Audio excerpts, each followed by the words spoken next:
कृष्ण हरी ओम राम कृष्ण हरी ओम राम जीवासी परमसमाधान साक्षात दर्शन श्री शिवाचे जीवा शिवाची होता भेटी मावळोनी ज्ञाता ज्ञेयादी त्रिपुटी प्रकटे सोहम भाव प्रतीती उरे शेवटी ज्ञप्ती मात्र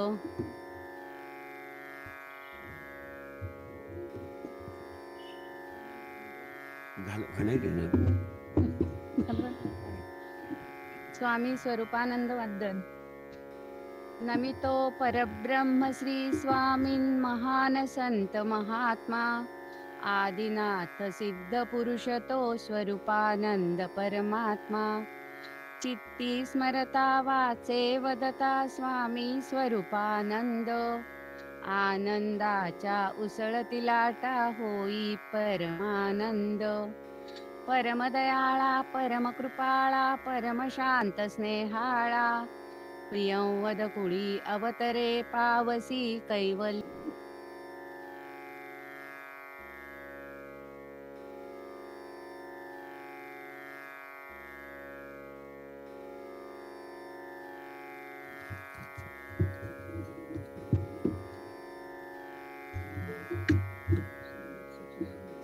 श्रीमद सच्चिदानंद सद्गुरु स्वामी स्वरूपानंद महाराज की जय। श्री ज्ञानदेव वंदन नमितो योगी थोर विरागी तत्वज्ञानी संत तो सत्कविवर परात्पर गुरु ज्ञानदेव भगवंत स्मरण चरण नमावे अनन्य भावे शरण रिघावे अहंकार सांडून जणी टाकावी तयावरुनिया काया कुरवंडून आणि पहावे नितांत सुंदर तेजोमय ते रूप सहज साधनी नित्य रंगुनी व्हावे मग तद्रूप ज्ञानेशाला नमिता झाला श्री सद्गुरुला तोष वरद हस्तमस्तकी ठेऊनी देई मज आदेश श्री ज्ञानेश्वरी गौरव श्री ज्ञानेश्वरी अमृतगंगा बहुत सुकृते लाभली जगा पावन करी अंतरंगा अंग प्रत्यंगा जीवाचिया भक्तिभावे करिता स्नान निर्मल होय अंतःकरण जीवासी परम समाधान साक्षात दर्शन श्री शिवाचे जीवा शिवाची होता भेटी मावळोनी ज्ञाता ज्ञेयादी त्रिपुटी प्रकटे सोहम भाव प्रतीती उरे शेवटी ज्ञप्ती मात्र स्वामी स्वरूपानंद वंदन नमितो परब्रह्म श्री स्वामीन महान संत महात्मा आदिनाथ सिद्ध पुरुष तो ओम स्वस्ति श्री गणेशाय नमः। ओम श्री सरस्वत्यै नमः। ओम नमः श्री परमहंसास्वादित चरणकमलचिन्मकरन्दाय भक्तजनमानसनिवासाय श्रीरामचन्द्राय नमामि सद्गुरुं शान्तं सच्चिदानन्दविग्रहं पूर्णब्रह्मपरानन्द मीशमालन्दिवल्लभम् ॐ पूर्णमदः पूर्णमिदं पूर्णात् पूर्णमुदच्यते पूर्णस्य पूर्णमादाय पूर्णमेवावशिष्यते ॐ शान्तिः शान्तिः शांती। अकारण करुणावरून आले भगवंताच्या असीम कृपेने साधकांचे मायबाप कैवल्य साम्राज्य चक्रवर्ती संत सम्राट विश्वमौली ज्ञानोबा यांच्या वाङ्मयीन अपत्याचं भावार्थ दीपिकेचं चिंतन करण्याकरता आपण प्रवृत्त झालेलो आहोत आणि 12व्या अध्यायाचं चिंतन आपलं चाललेलं आहे, ज्याला भक्तियोग म्हणतात. कालपर्यंत आपण सगुणोपासक आणि निर्गुणोपासक यांच्या उपासना प्रकाराचा विचार करून आलेलो आहोत. किंबहुना निर्गुणोपासकांमध्ये पुन्हा 2 प्रकार, एक ज्ञानयोगी आणि दुसरे अष्टांग योगी. या दोघांच्याही उपासनेचा प्रकार आपण पाहून आलो. माऊलींनी शेवटी सिद्धांत असं सांगितलाय की ज्ञानयोगी, अष्टांग योगी आणि भक्तियोगी हे तिघे जण एकाच स्वरूपाला, भगवत स्वरूपाला प्राप्त होतात. परंतु यामध्ये अव्यक्त ब्रह्माच्या ठिकाणी ज्यांचे चित्त आसक्त आहे अशा उपासकांना, म्हणजे निर्गुणोपासकांना सगुण भक्तीपेक्षा अधिक कष्ट आहेत. कारण देहाशी तादात्म्य ठेवणारे जे असतात त्यांना अव्यक्त ब्रह्मरूप गती म्हणजे फळ ते कष्टाने प्राप्त होतं, असं 5व्या श्लोकामध्ये सांगितलेलं आहे. त्याचा अर्थ आपण पाहून आलेलो आहोत आणि आज अभंग क्रमांक 116 पासून पुढे आपला विचार चालू होतोय. स्वामी म्हणतात, प्राणीमात्राचे जे परमैक हित, आधार रहित निराकार, तया सद्वस्तूचा पावावया ठाव, बांधिती जे हाव भक्ती बीण. म्हणजे ज्या योग्यांनी सर्व भूतांचं हित म्हणजे सुखाचं साधन असलेल्या आणि निर्विशेष, निर्गुण, निराकार, निराधार अशा ब्रह्माच्या ठिकाणी सगुण भक्तीचं सहाय्य न घेता आसक्ती वाढवलेली आहे. म्हणजे सगुण भक्ती न करता जे केवळ निर्गुण भक्ती करण्याकडे प्रवृत्त झालेले आहेत, त्यांच्या या योग मार्गामध्ये इंद्रादिकांची पद वाटमाळेपणा करतात आणि रिद्धी सिद्धीच्या जोड्या आडवं पडून राहतात. त्या साधकांना समाधीपर्यंत त्या जाऊ देत नाही. म्हणून निळोबरायांनी जे वर्णन केलेलं आहे, योगाभ्यासे सिद्धी रोधिताती वाटाव, ते याच अनुषंगाने केलेलं वर्णन आहे. योगाभ्यास करू जात असताना सिद्धी आडव्या येतात, त्या आपल्या वाटा रोखतात, त्या साधकाला समाधीपर्यंत जाऊ देत नाही, मध्येच कुठेतरी अडकवण्याचा प्रयत्न करतात. आणि इंद्रादिकांची पद देखील मध्ये आडवे येतात, म्हणजे इंद्रादिक पदांची प्राप्ती होते. किंबहुना पुढे सांगतात, काम क्रोधा वेग होती अनावर, तयासी अपार पीडा देती, झुंजवावे लागे शून्यासवे अंग, दुष्कर हा योग पंडुसुता. म्हणजे कामक्रोधांचे उपद्रव सुद्धा अनेक प्रकारांनी उठाव करतात आणि निराकार ब्रह्माबरोबर साकार शरीराला लढवावं लागतं. ही विसंगती शिवाय वेगळी आहेच आहे.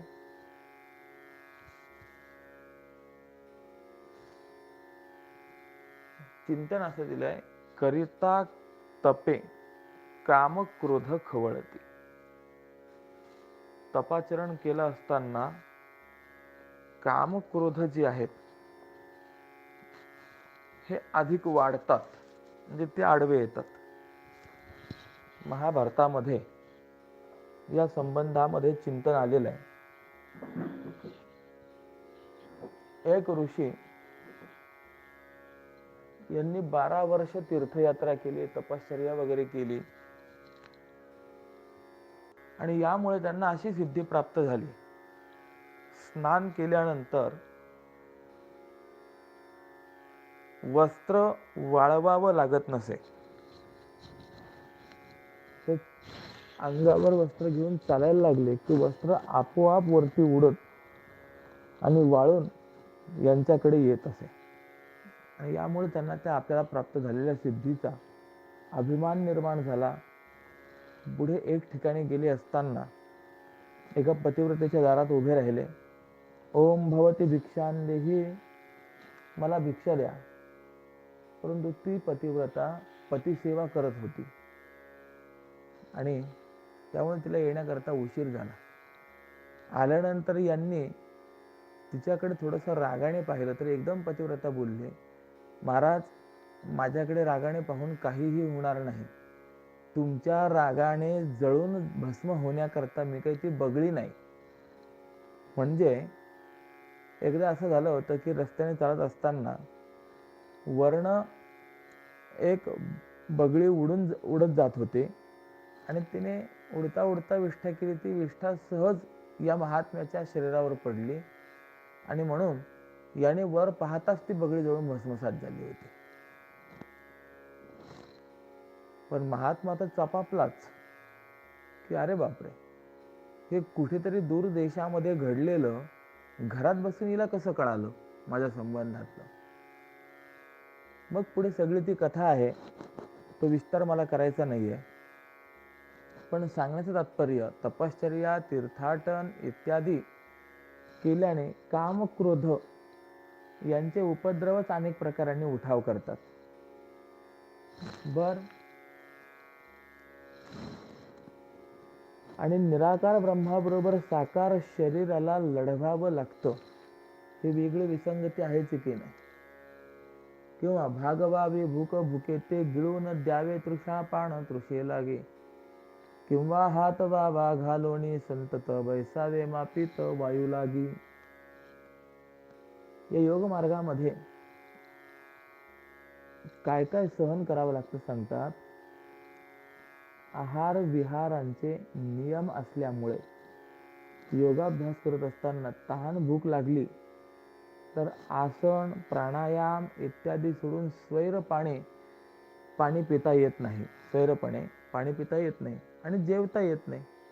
त्यामुळे तहानेने तहानच प्यावी आणि भूक लागलेल्याने भूकच खावी आणि हाताच्या वावेने अहोरात्र वारा मोजीत बसावा, पण तो वारा नाकावाटे आत घेता येत नाही.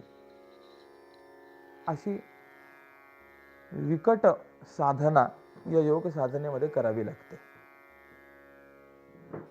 म्हणून ज्याला योग साधना साध्य करायची आहे त्याला आहार विहारावरती फार नियंत्रण ठेवावं लागतं. किंबहुना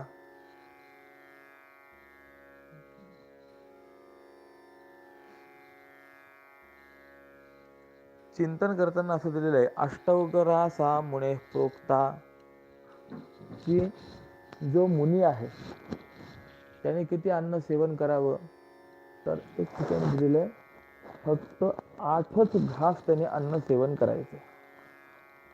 विचार करा, इतकं अत्यल्प अन्न सेवन करून मग सगळी पुढची साधना करायची किती अवघड आहे. एक ठिकाणी बसायचं, अनेक गोष्टी आहेत. कारण आहार जितका अधिक असेल तितके मलमूत्र इत्यादी वेग धारण करणं देखील कठीण जातं आणि त्यामुळे योग साधना करणं शक्य होत नाही. याकरता म्हणून आहार विहारांचे नियम पाळावे लागतात. वारा मोजायचा आहे परंतु नाकावाटे आत घ्यायचा नाही. केवळ कुंभक करायचं आहे ना, पूरक, कुंभक आणि रेचक असे 3 प्रकार आहेत. तर केवळ कुंभकामध्ये आपल्याला जायचं आहे, त्यामुळे तो आत येऊ पण द्यायचा नाहीये. त्याबरोबर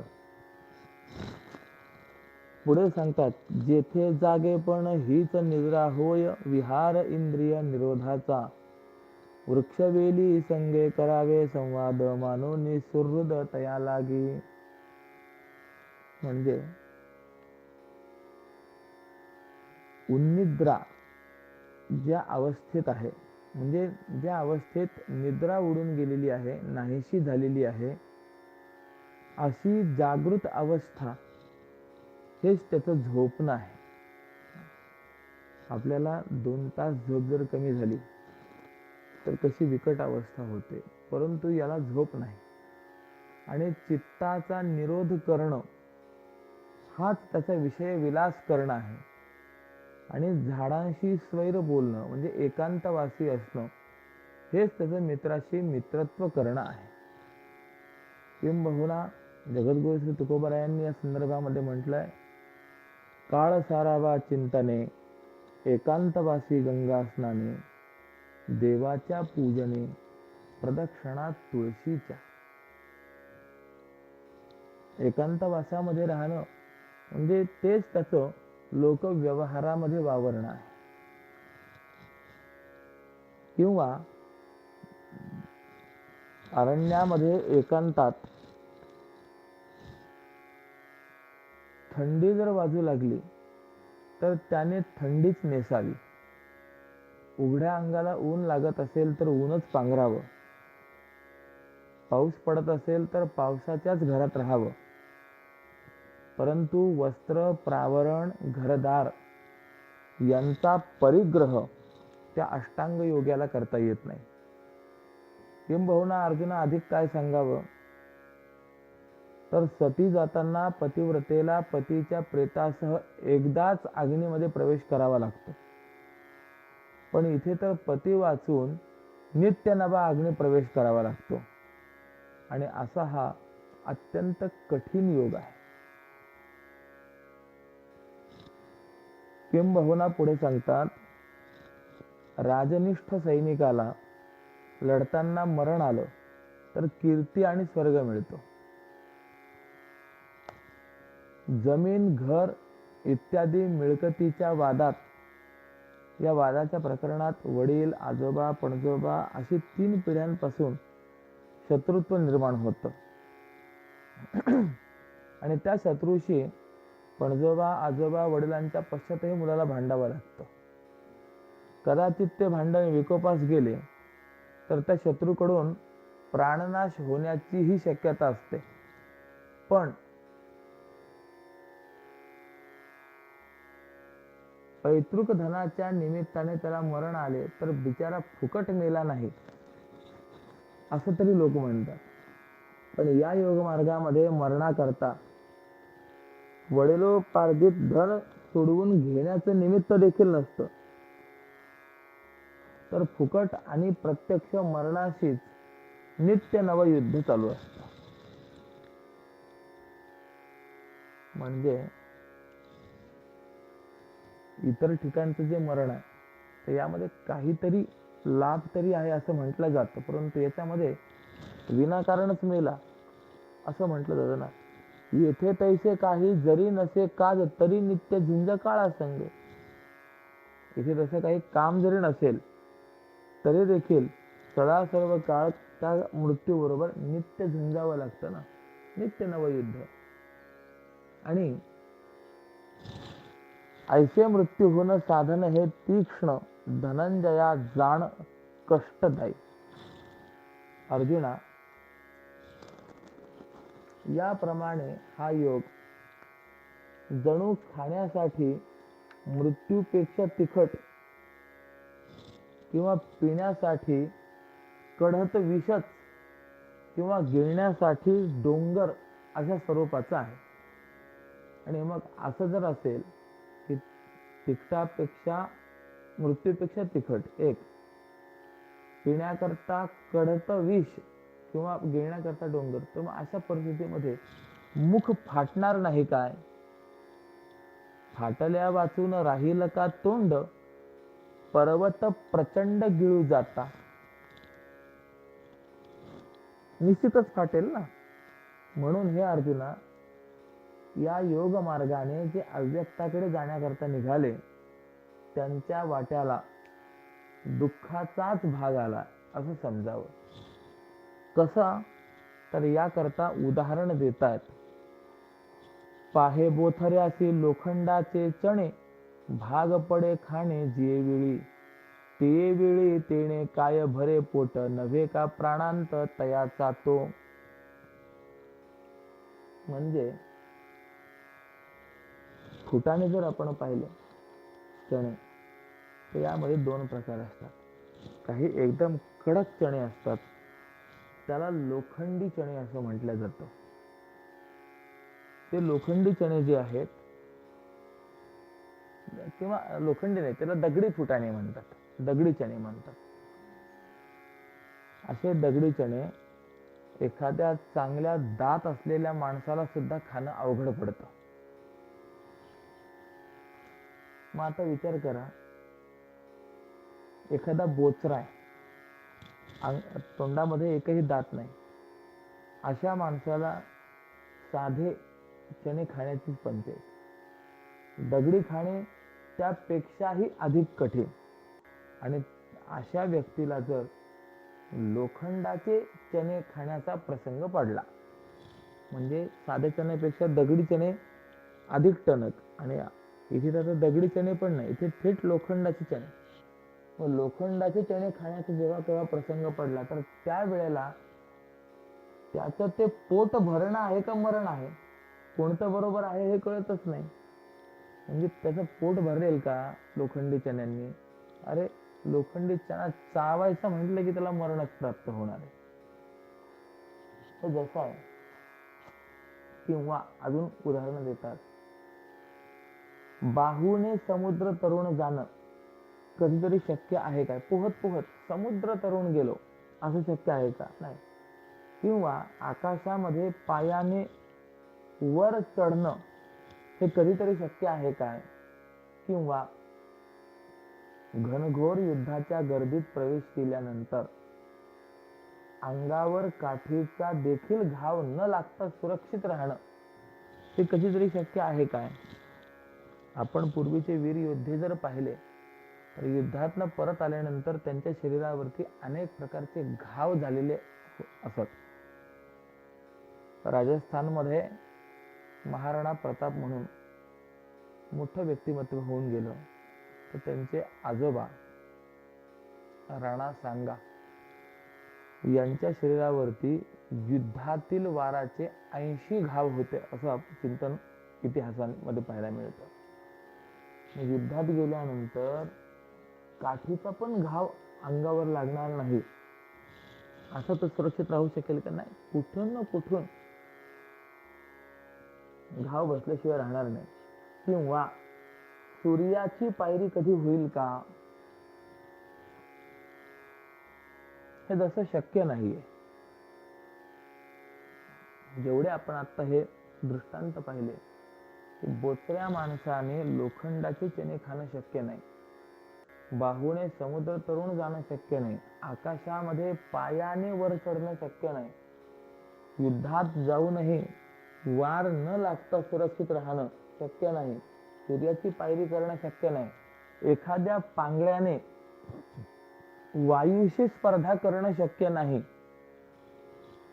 ह्या जशा असंभव गोष्टी आहेत, त्याप्रमाणे देह तादात्म्य असलेल्या जीवांना योग मार्गाने अव्यक्त ब्रह्मरूप म्हणजे गंतव्य फळ प्राप्त होणं हे सहज शक्य नाही, फार दुःखकारक आहे. आणि असं हे जरी आहे, तरी जे लोक धैर्य धरून अव्यक्त ब्रह्मरूप आकाशाला झोंबतात, म्हणजे ब्रह्मरूप फल प्राप्त करून घेतात, तरी सुद्धा ते या योगाभ्यासाच्या क्लेशाला पात्र होतातच. म्हणून हे अर्जुना, जे लोक या भक्ती मार्गाला लागलेले आहेत ते या योग व्यथेला जाणतच नाही. म्हणजे योग मार्गातले जे कष्ट आहेत ते त्यांना कधीही प्राप्त होत नाहीत. मग योग मार्गाने जर तिथेच जाणं शक्य होणार आहे आणि भक्ती मार्गाने तिथेच जाणं शक्य होणार आहे, तर मग योग मार्गापेक्षा भक्ती मार्ग का स्वीकारू नये असं चिंतन आहे. किंवा एक संस्कृत मध्ये न्याय आहे, अक्केचेन मधुविंदेत किमर्थम पर्वतम व्रजेत. म्हणजे घरात बसल्या बसल्या जर मध मिळणार असेल तर रानावनात जायचं, पर्वतांवर जायचं, त्या ठिकाणी ते मोहळ पाहायचं, ते अनेक प्रयत्नांनी अनेक कष्ट सहन करून स्वाधीन करायचं. हे सगळं कशा करता करावं? घरामध्ये जर तोच मध मिळणार आहे तर घरातच घ्यावा. त्याप्रमाणे सोप्या सहज भक्ती मार्गाने जर तो परमात्मा प्राप्त होणार असेल तर हे दुष्कर कठीण असलेलं योग साधन का करावं असा प्रश्न निर्माण होतो. म्हणजे काय आहे, इथे भक्ती मार्ग सोपा सांगितलेला आहे. संतांची देखील अशीच ग्वाही आहे, भक्तिपंथ बहु सोपा पुण्य नागवे या पापा. भक्तिपंथ हा फार सोपा आहे, पण लक्षात ठेवा, ज्ञान मार्ग, योग मार्ग, कर्म मार्ग यांच्या सापेक्षतेने भक्ती मार्गाचा जर आपण विचार केला तर भक्ती मार्ग सोपा आहे. परंतु सोपा आहे म्हणून कसंही त्याचं आचरण केलं जाऊ शकतं असं नाहीये. भक्ती देखील फार अवघड आहेच आहे, फक्त या मार्गांपेक्षा ती सोपी आहे एवढंच आहे. म्हणून अन्यस्मात सौलभ्यम भक्तौ असं नारद महर्षींनी भक्तिसूत्रामध्ये सांगितलेलं आहे. अन्यस्मात म्हणजे अन्य साधनांपेक्षा या भक्ती साधनाच्या ठिकाणी सुलभता आहे एवढंच.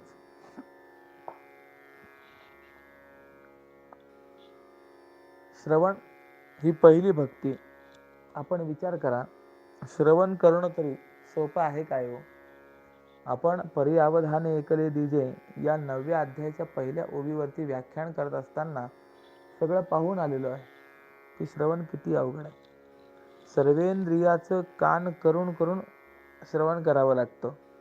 किंबहुना श्रवण कुणासारखं असावं तर जनक राजासारखं श्रवण असावं असं चिंतन आहे. जनक राजा योगीश्वर याज्ञवल्क्यांच्या समोर प्रवचन ऐकण्याकरता बसलेले होते.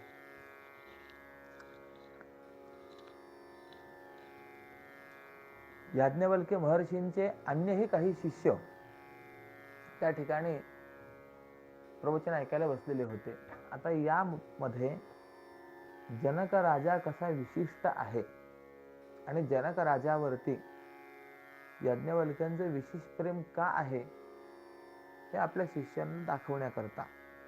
कारण काय होत असे, जनक राजा येईपर्यंत याज्ञवल्क्य प्रवचन करायला थांबत असत, तर इतर शिष्यांच्या मनामध्ये असा विकल्प निर्माण झाला होता की जनक राजा आहे, तो धनसंपन्न आहे, सत्ता संपत्ती संपन्न आहे, म्हणून कदाचित गुरुदेव त्याच्याकरता थांबतात. परंतु तसा जर विचार केला तर आम्ही सर्व संघ परित्याग करून या ठिकाणी आलेलो आहोत, म्हणून आम्हाला विशेष प्राधान्य असायला हवं. आणि शिष्यांच्या अंतःकरणातला हा मनोभाव जाणूनच याज्ञवल्क्यांनी एक लीला केली. एक दिवस प्रवचन चालू झालंय आणि मिथिला नगरीतनं काही सेवक धावत आलेत. राजा, नगरीला आग लागली आहे. राजाने त्यांना फक्त संकेत केला, सध्या प्रवचन चालू आहे, काय करायचं असेल करून घ्या. दुसरे सेवक धावत आले, राजेसाहेब फक्त नगरीला नाही, ती आग आपल्या राजमहालाला तिने वेढले. याज्ञवल्क्य महर्षी थांबलेत. राजा, अरे तू राजा आहेस, तुझं काही कर्तव्य आहे, बघ जरा या जनकांनी उत्तर दिलं, मिथिलायाम प्रदीप्तायाम नमे दहती किंचन. संपूर्ण मिथिला नगरी जरी जळून भस्मसात झाली ना तरी माझं काही होत नाही, तुमचं प्रवचन चालू ठेवा. शांत रीतीने जनक राजा प्रवचन ऐकतोय. हळूहळू ती आग वाढत गेली. तिसरा शिपाई आला आणि त्याने सांगितलं, महाराज अहो उठा उठा उठा. का? कारण ती आग इथपर्यंत पोहोचली आहे, या आश्रमापर्यंत. आणि खरोखर लीलाच होती ती. या इतर शिष्यांना असं दिसलं की आगेने आश्रम वेढायला सुरुवात केलेली आहे. त्यावेळेला सगळे शिष्य उठले आणि लगेच कोणाचं दंड, कमंडलू, लंगोट्या, वस्त्र वगैरे जे काही असेल ते सुरक्षित करण्याचा प्रयत्न करायला लागले. आणि आता याज्ञवल्क्यांनी राजाकडे पाहिलं. राजाने सांगितलं, गुरुदेव आपलं प्रवचन चालू ठेवा. या पलीकडे राजाची इतकी परीक्षा घेतली गेली की एक जळता खांब राजाच्या मांडीवर पडला आणि त्यामुळे राजाच्या शरीरावरील वस्त्राने पेट घेतला. राजाचं अर्ध शरीर जळायला लागलेलं आहे, तरी राजा शांत आहे, स्थिर आहे. गुरुदेवांना सांगतोय, गुरुदेव आपलं प्रवचन चालू ठेवा. बघा श्रवण करण्यामध्ये किती दत्तचित्त आहे. इतकं श्रवण, अशा पद्धतीने श्रवण आपल्याकडनं घडणं शक्य आहे काय? नाही. आणि मग जर असं श्रवण आपल्याकडनं घडणं शक्य नाही तर नवविधा भक्तीतील पहिली पायरी जी श्रवण भक्ती आहे ती तरी आपल्याकडनं घडते का? नाही घडत. आपले 2 तासाच्या प्रवचनात 84 असणं पूर्ण होतात. अशी आपली श्रवण भक्ती. विचार करा. म्हणून भक्ती जी आहे ही इतर साधारणपेक्षा सोपी म्हणा, परंतु तशी भक्ती देखील अवघड आहेच आहे. पहिलीच भक्ती जरी एवढी अवघड असेल तर पुढच्या भक्तींचा विचार काय करता? म्हणून असं सांगितलेलं आहे, भक्ती तो कठीण शूळावरील पोळी. भक्ती हे कठीण आहे, जणू काही शूळावरील पोळी काढून घेणं हे जसं कठीण आहे त्याप्रमाणे ही कठीण भक्ती आहे. खूप काही विचार आहेत. एक एक भक्तीतील अवघडपणा जर आपण पाहिला तर खूप विचारात घेण्यासारखा आहे. श्रवणम, कीर्तनम, विष्णोः स्मरणम, पादसेवनम, अर्चनम, वंदनम, दास्यम, सख्यम, आत्मनिवेदनम, अशी नवविधा भक्ती आहे. अवघड आहे एक भक्ती करणं. दास्य भक्ती तर फारच अवघड आहे. म्हणून भर्तृहरीने आपल्या नीतिशतकामध्ये असं म्हटलंय, सेवा धर्म परम गहनः योगिनाम अप्यगम्यः. सेवा धर्म हा अत्यंत गहन आहे आणि तो भल्या भल्या मोठमोठ्या योग्यांना देखील कळालेला नाहीये. म्हणून उत्तम रीतीने सेवा करणारे सेवक मिळणं हे आजच्या स्थितीला तरी फारच अवघड आहे. काही सेवक असे मिळतात की जे मालकाचंच दिवाळ काढतात. एक दृष्टांत सांगून जातो. एक सावकार होते. त्या सावकारांकडे त्यांनी एक नोकर काही कामाकरता ठेवलेला. एक दिवस त्या नोकराला त्यांनी 5-5 रुपयाचे 2 नाणे दिले आणि सांगितलं की जा बाजारातनं 5 रुपयाची मिरची, 5 रुपयाची कोथिंबीर घेऊन ये. हा सकाळी गेलेला, संध्याकाळी बाजार आटोपल्यानंतरच घरी आला. आणि घरी आला तर आला, तोही रिकाम्या हातानेच आला. सावकार रागावले, का रे इतका वेळ घालवलास आणि तरी देखील रिकाम्या हाताने परत आलास? त्याने सांगितलं, सावकार त्याचं कारण आहे. काय कारण आहे? तुम्ही 5-5 रुपयाची 2 नाणे, 2 ठोकळे दिले. होय, मी एक ठोकळा डाव्या हातात धरला, एक ठोकळा उजव्या हातात घेतला. तुम्ही 5 रुपयाची मिरची, 5 रुपयाची कोथिंबीर आणायला सांगितली, परंतु कोणत्या 5 रुपयाची मिरची आणायची आणि कोणत्या 5 रुपयाची कोथिंबीर आणायची हा निर्णय मला करता आला नाही. त्यामुळे मी तो निर्णय करत बसलो, परंतु शेवटी तो निर्णय झालाच नाही आणि बाजार उठून गेला म्हणून परत आलो. त्यावेळेस सावकार म्हणाले, अरे वेड्या, कधीतरी तर आपलं स्वतःचं डोकं चालवावं. तो नोकर म्हणाला की ठीक आहे शेठजी, इथनं पुढे तुम्ही काम सांगितल्यानंतर मी माझं देखील डोकं चालवत जाईल. काही दिवसांनी थोडासा पावसाळा वगैरे आलेला आणि सावकारांना जरा बरं वाटत नव्हतं, प्रकृती बिघडली. म्हणून नदीच्या पलीकडे दुसऱ्या गावामध्ये एक वैद्यराज राहत असत. या सावकाराने आपल्या नोकराला सांगितलं, जा पलीकडच्या गावातनं वैद्यराजांना बोलावून आण, त्यांना सांग की सावकारांना बरं वाटत नाही आहे. त्यावेळेला तो वैद्यराजांकडे गेला, वैद्यराजांना निरोप दिला, परंतु त्याने मनात विचार केला की आपल्याला मालकाने काय सांगितलं होतं की आपलंही काही डोकं चालवावं. आणि येताना तो कोरं करकरीत 2.5 मीटर कापड, मडकं, 4 बांबू वगैरे सगळीच तयारी करून घेऊन आला. आता हा सावकाराकडचा सेवक आहे, नोकर आहे, हे सर्वांना माहिती होतं. हा ज्या वेळेला हे साहित्य घेऊन येताना पाहिला, त्यावेळेला त्याच्या मागोमाग 5-50 जण अंगावरती खांद्यावर उपरणं टाकून सावकाराच्या त्या अंगणामध्ये हजर. आता बराच वेळ झालाय, नोकर गेलाय, परंतु येत नाहीये, वैद्यही येत नाहीये. थोडासा अस्वस्थ असलेला तो सावकार, जरा आपण खिडकीजवळ उभं राहावं, वारा वगैरे लागल्यानंतर आपल्याला बरं वाटेल, या हेतूने ज्या वेळेला खिडकीजवळ आला, पाहतो तर अंगणामधली ही गर्दी, ते साहित्य, आणि एवढ्यामध्ये तो नोकर देखील माडीवरती आला. वैद्याने विचारलं, का रे गेला होतास का वैद्यराजांकडे? हो गेलो होतो. दिला निरोप? दिला निरोप. येतो म्हणाले? हो येतो म्हणाले. बर, का रे त्या अंगणामध्ये गर्दी कसली, हे साहित्य कशा करता?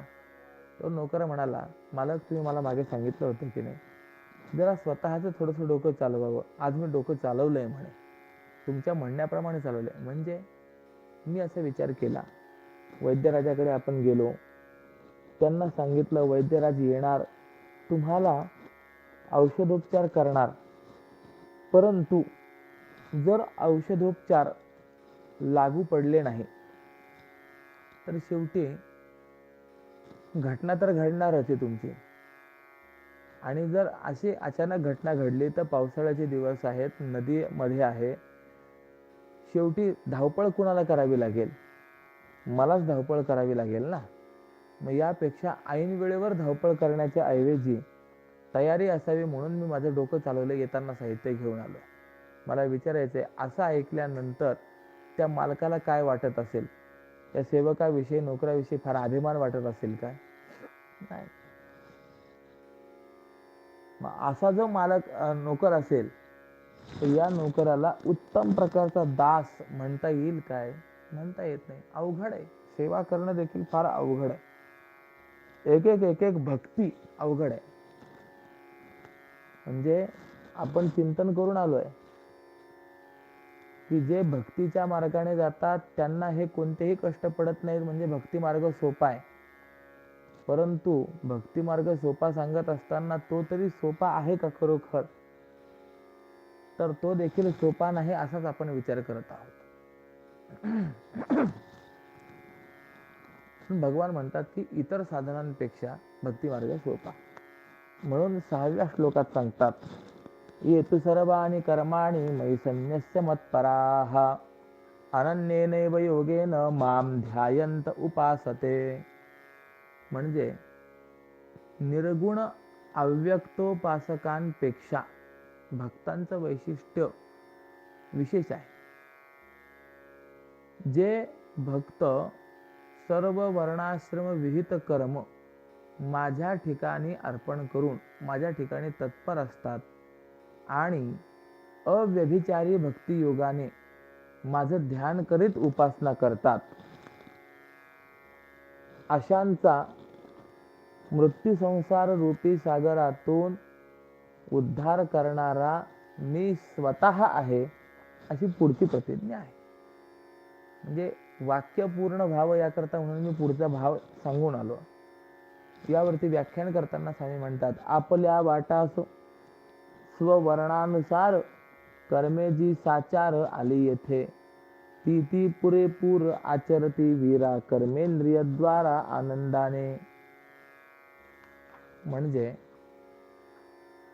भक्तांची जी कर्मेंद्रिय आहे ते कर्मेंद्रियाद्वारा कर्म विशेषामुळे वर्ण विशेषामुळे जे कर्म आपल्याला वाट्याला आलेली आहेत ते सर्व नास्तिकपणाने किंवा नास्तिकपणाची तक्रार न करता हे भक्त आनंदाने करतात. म्हणजे आपल्या वाट्याला जे कर्म आला आहे ते कर्म आनंदाने ते करतात.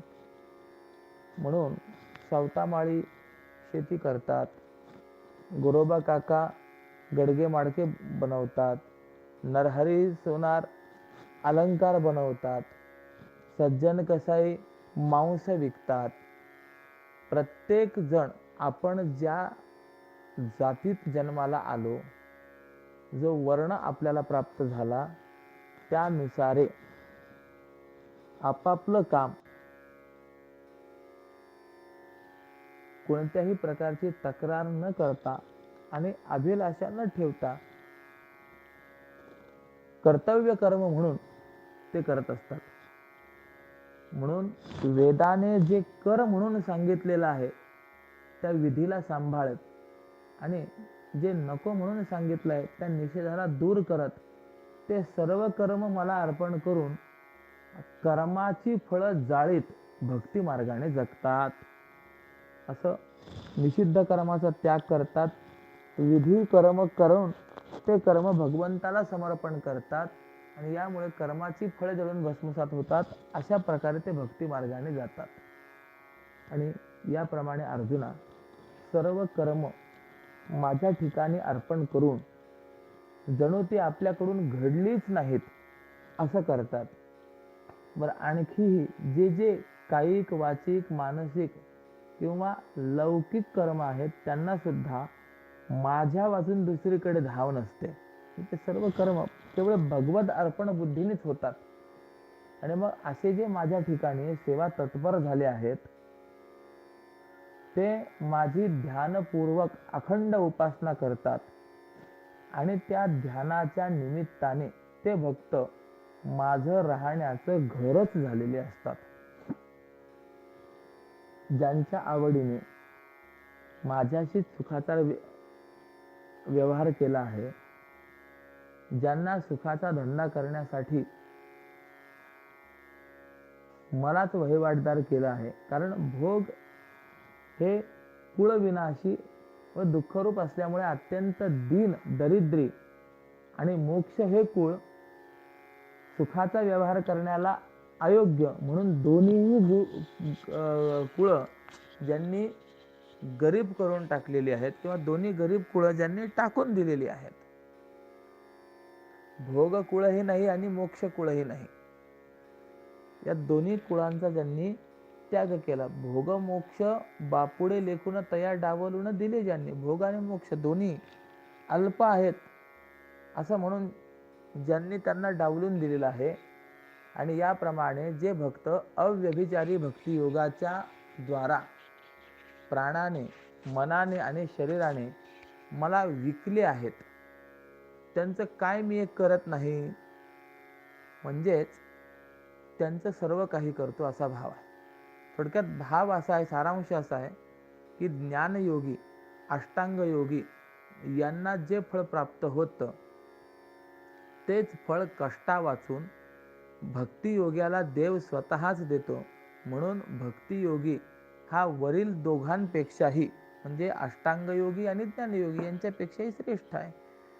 केम बहुणा अर्जुना माझ्या सगुण रूपाच्या ठिकाणी चित्त स्थिर करणाऱ्या त्या भक्ताचा मृत्यूरूप संसार सागरातून मी तत्काळ उद्धार करणारा ठरतो आहे. तेषाम अहम समुद्धरता मृत्यू संसार सागरात भवामी न चिरात पार्थ मय्यावेशित चेतसाम. चिर शब्दाचा अर्थ होतो उशीर, विलंब, आणि न चिर म्हणजे अविलंबे, ताबडतोब. म्हणून आपण दीर्घजीवी जर असेल तर आपण काय म्हणतो, चिरंजीवी, चिरकाळ जगणारा. तसा न चिर किंवा अचिर याचा अर्थ काय होतो, ताबडतोब, तत्काळ असो. म्हणून यावर व्याख्यान करताना म्हणतात, किंबहुना पार्था जैसी बाळावरी माता प्रेम करी जीवे भावे. तैसे माझे भक्त कैसेही असोत मज ते अत्यंत आवडती. अर्जुना, काय सांगा बरे, जो आईच्या पोटी जन्माला येतो तो आईचा किती बरे आवडता असतो. लक्षात घ्या, जगामध्ये अनेक नाते आहेत, परंतु या सर्व नात्यांमध्ये सर्वात जवळचं आणि सर्वश्रेष्ठ नातं कोणतं जर असेल तर ते माय लेकराचं नातं आहे. म्हणूनच सुखदुःखादिकांच्या संवेदना ज्या वेळेला असतात, स्पंदन ज्या ठिकाणी असतात, त्या ठिकाणी आईची आठवण होत असते. उदाहरण सांगतो, एखादा आपण अपघात पाहिला किंवा एखादी आश्चर्यकारक घटना पाहिली तर मुखातनं शब्द बाहेर पडतात, अरे बाप रे. परंतु चालता चालता पायाला ठेच लागली, काटा टोचल्या गेला, अशा काही गोष्टी जर घडल्या तर अरे बाप रे असा शब्द मुखातनं बाहेर पडतच नाही, आई ग हा शब्द बाहेर पडतो. याचा अर्थ असा आहे की सुखदुःखाच्या अंतःसंवेदना ज्या आहेत यांच्याशी नातं बापाचं निगडीत नाहीये तर आईचं आहे. म्हणून तो आईला कितीतरी आवडता असतो जो आईच्या पोटी जन्माला येतो. सर्वात जवळचं नातं आहे. त्याप्रमाणे मी त्या भक्तांना त्यांच्या ठिकाणी असलेला उच्च नीचपणा न बघता ते जसे असतील तसे त्यांना कळी काळाचा पराभव करून मातृप्रेमाने पदरामध्ये घेतो. कुणाला? या भक्तांना. तसा जर विचार केला तर नाहीतरी पार्था माझी या भक्तांशी चिंता ती कायसी संसाराची. राजाची या कांते लागे धनंजया काय मागावया लागे भीक. एरवी जर आपण विचार करून पाहिला तर माझे म्हणजे श्रीमंताचे जे भक्त आहेत त्यांना संसाराची काळजी करण्याची काय आवश्यकता. कारण सार्वभौम राजाची महाराणी आणि ती पोटा करता कोरड्या अन्नाची शिद्याची भीक मागते, असं कधी घडेल काय. म्हणून एका अभंगामध्ये असं म्हटलेलं आहे, राजयाची कांता काय भीक मागे मनाची या जोगे सिद्धी पावे. राजाची कांता काय भीक मागेल काय? नाही, कारण की ती समर्थाची कांता आहे ना. मग त्याप्रमाणे हा माझा भक्त म्हणजे माझ्या समर्थाचा भक्त असल्यामुळे त्याला कोणतीही चिंता करण्याची आवश्यकता नाही. म्हणून भगवान सांगतात की जशी ती राजाची राणी आहे, महाराणी आहे, त्याप्रमाणे हे भक्त म्हणजे माझं कुटुंबच आहे असं जाण. त्यामुळे त्यांचं कोणतंही काम करताना त्याची मला लाज वाटत नाही.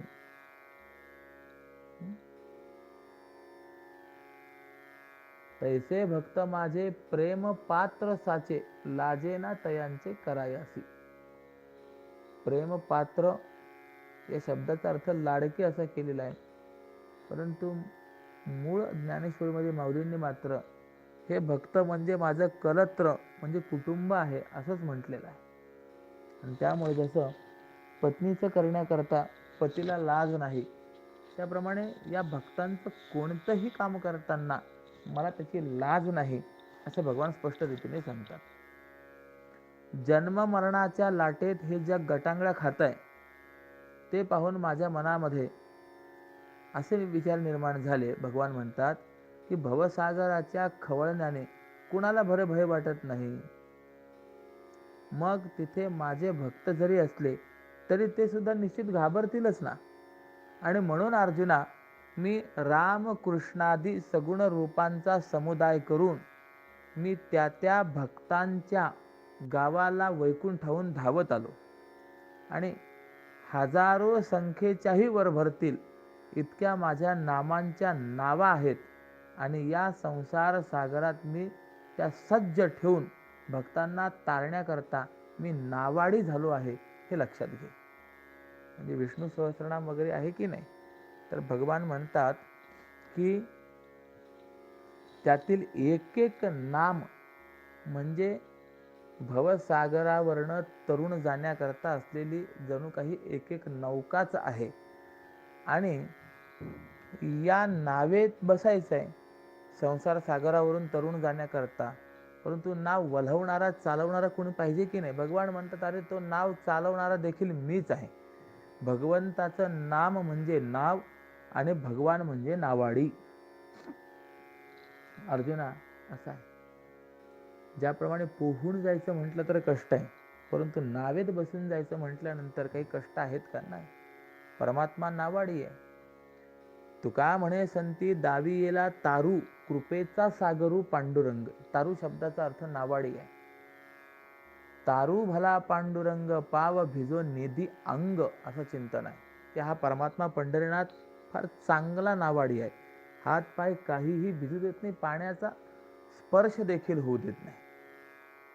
परमात्मा हा उद्धारक आहे, तारक आहे, असे अनेक ठिकाणी अनेक प्रमाण आपल्याला पाहायला मिळतात. असो, जे भक्त असंसारी आहेत म्हणजे सर्व कर्म संन्यासी असल्याचे निदर्शनास आले, त्यांना मी ध्यानाच्या कासेला लावलं.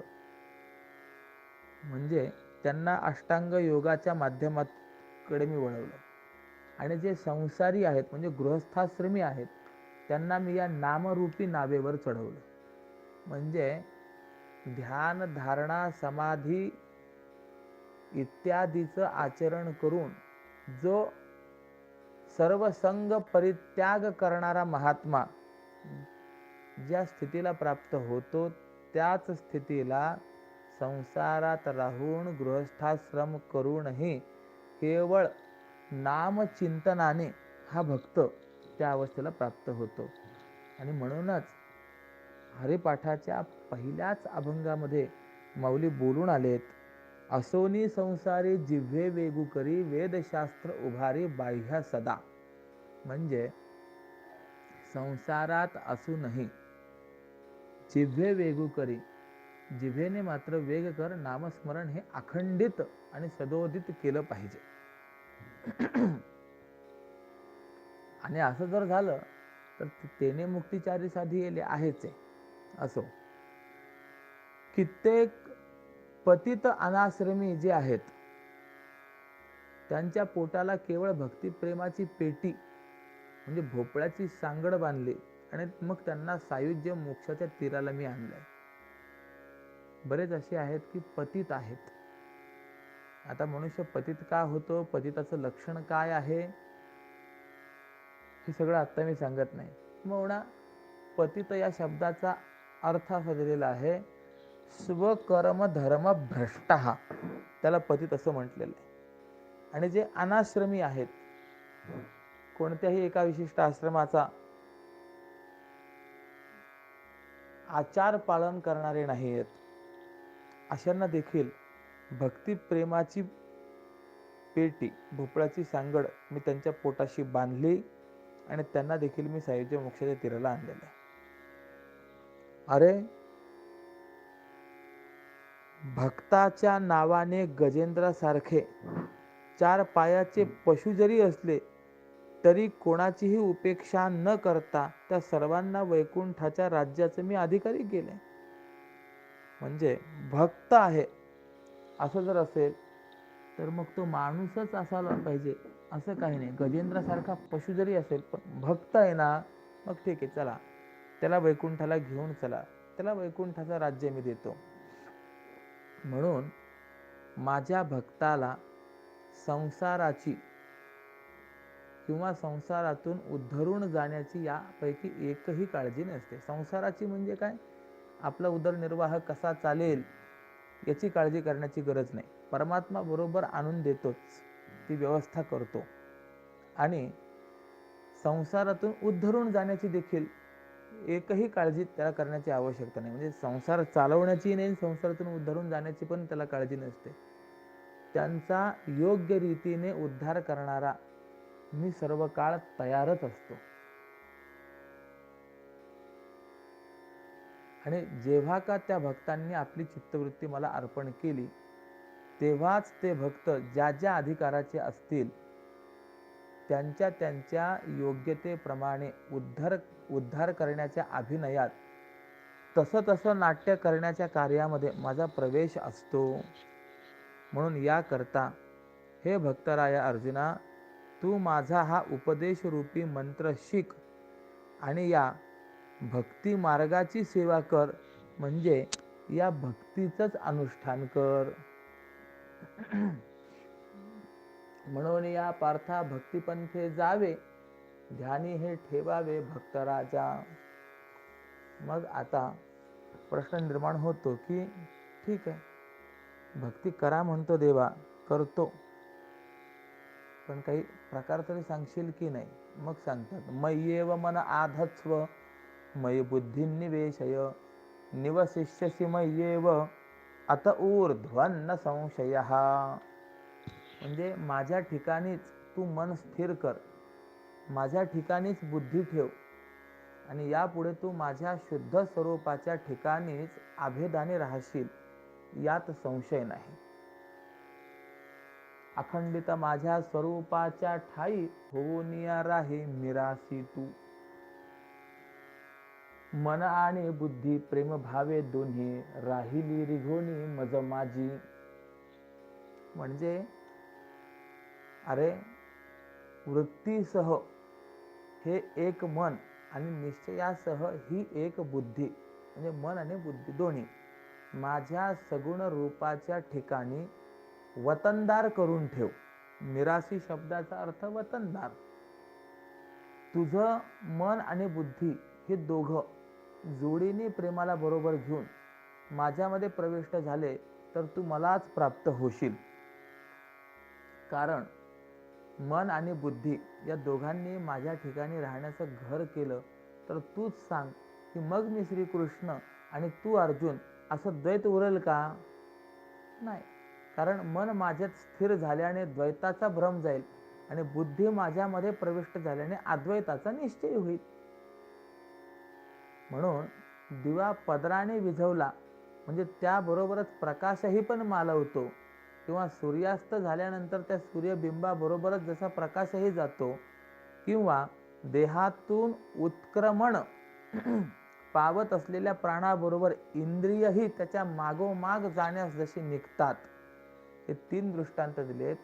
त्याप्रमाणे मन बुद्धी यांच्याजवळच अहंकार येत असतो आणि तो अहंकार मन बुद्धीसह देहादी अनात्म पदार्थांपासून निघून माझ्या शुद्ध स्वरूपाच्या ठिकाणी जर स्थिर झाला तर तुला अहम ब्रह्मास्मी म्हणजे सोहम भाव जो आहे तो प्राप्त होईल, तो अपरोक्षानुभव प्राप्त होईल. सहा एव अहम, आणि मग मी सगुण देव आणि तू भक्त असा भेद देखील त्या ठिकाणी उरणार नाही.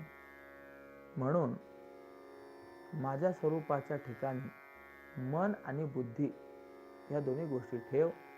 त्या योगाने या जीवाला उपाधी रूपाने परिच्छिन्न करणारा अहंकारही माझ्या ठिकाणी स्थिर होईल आणि तू तेवढ्यानेच सर्व व्यापक असलेला मी होशील. आणि जे असं मन बुद्धी माझ्या ठिकाणी ठेवल्यामुळे जसा मी सर्वव्यापी आहे ना, तसा तू देखील सर्वव्यापी होशील असं भगवान बोलतात. आणि शेवटच्या अभंगामध्ये म्हणजे 187 क्रमांक अभंग यामध्ये तर शपथ घालतात, बोलणे हे माझे नाही अप्रमाण, वाहतसे आण आपुली मी. की दे अर्जुना, मी आपली शपथ वाहत आहे की माझ्या या बोलण्यामध्ये असत्य असं काहीच नाही, खोटं काहीच नाहीये. मग पुढे काय, आता या श्लोकामध्ये मन आणि बुद्धी देवाच्या ठिकाणी एकरूप करायला, स्थिर करायला सांगितलेलं आहे ना. मग कदाचित प्रश्न असा निर्माण होऊ शकतो की देवा, मन बुद्धी तू माझ्या ठिकाणी ठेव असं म्हणतो, हे ठीक आहे, परंतु मन बुद्धी तुझ्या ठिकाणी ठेवणं हे फार अवघड आहे. मनाचा चंचलपणा आपण मागे पाहून आलेलो आहे. चंचलम ही मन कृष्ण प्रमाथी बलवत दृढम तस्याहम निग्रहम म्हणणे वायुरिव सुदुष्करम. या श्लोकावरचं व्याख्यान पाहत असताना आपण मन किती चंचल आहे हे आपण पाहून आलेलो आहोत. मग कदाचित असा प्रश्न निर्माण होईल ना, तर याकरता म्हणून सांगतात, अथ चित्तम समाधातुम न शक्नोषि मयि स्थिरम अभ्यास योगेन ततो मामिच्छाप्तुम धनंजय. म्हणजे अर्जुना, तू आपलं चित्त माझ्या ठिकाणी स्थिर स्वरूपात स्थापित करण्याकरता जर समर्थ नसशील, तर अभ्यास योगाने मला प्राप्त करून घेण्याची इच्छा कर आणि तसा प्रयत्न तरी करशील की नाही. म्हणून व्याख्यान करतात, अथवा मन बुद्धी सहित हे चित्त पंच विषयांनी चुंबित अर्थात स्पर्शित न होऊ देता माझ्या हाती जर तू देऊ शकणार नसशील, तर मग असं कर की क्षण एक तरी देत जाई चित्त आठा प्रहरात थोडे थोडे, मग माझ्या ठाई राहता जडून सुखाचा जो क्षण लाभे तेथे. या 8 प्रहरापैकी 24 तासापैकी फार थोडा वेळ, निमेषभर, म्हणजे डोळ्याची पापणी लवते न लवते इतका जो कालावधी आहे, एवढा का होईना कालावधी मला देत जा.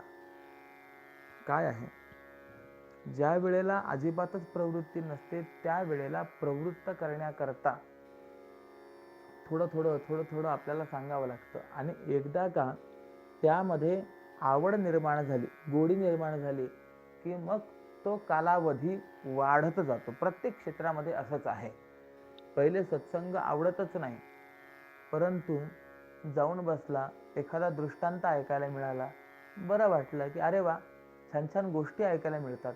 मग गोष्टी ऐकण्याच्या निमित्ताने का होईना, परंतु येऊन बसायला लागला आणि असं करता करता मग सत्संगाची आवड वाढते, मग तो तत्वज्ञानाकडे प्रवृत्त होतो. म्हणजे अशा प्रकाराने सुरुवातीला थोडं आणि नंतर अधिक असा वाढता क्रम पाहायला आपल्याला मिळतो की नाही. मग त्याप्रमाणे या 24 तासापैकी 8 प्रहरापैकी थोडं थोडं जरी मला तू चित्त देत जाशील, तर परिणाम काय होईल, या मग ज्या ज्या निमेषभरच्या काळात, म्हणजे अगदी अल्पकालात हे चित्त माझ्या सुखाला पाहिल, म्हणजे माझा अनुभव घेईल, त्या त्या काळामध्ये ते विषयांच्या विषयी अरुची घेईल आणि त्या काळापुरते त्या चित्ताला विषय आवडणार नाहीत. सत्संगातल्या 2 तासापैकी ज्या क्षणामध्ये हे चित्त त्या भगवत सौख्याचा अनुभव घेईल, तेवढ्या काळात का होईना, परंतु या चित्ताला विषय आवडणार नाहीत आणि असंच होता होता ते वाढत जाईल, ही माऊलींची अपेक्षा आहे. उदाहरण देतात की ज्याप्रमाणे शरद ऋतूने प्रवेश केला म्हणजे नदी ओसरू लागते, त्याप्रमाणे मनबुद्धींनी माझ्यामध्ये प्रवेश केल्यानंतर चित्त हे प्रपंचातून वेगाने बाहेर निघेल आणि मग पौर्णिमेपासून दिवसेंदिवस चंद्रबिंब जसं हरपत जातं, म्हणजे कमी कमी होत जातं, एक एक कला कमी होत जाते आणि अमावस्येच्या रात्री तर जणू नाहीच असं होतं. त्याप्रमाणे ते चित्त या सतत अभ्यासाने भोगातून हळूहळू मंदगतीने निघालं आणि माझ्यात प्रवेश करत झालं तर अर्जुना ते एक ना एक दिवस मद्रूपच होईल. आणि असा जो हा अभ्यास योग आहे,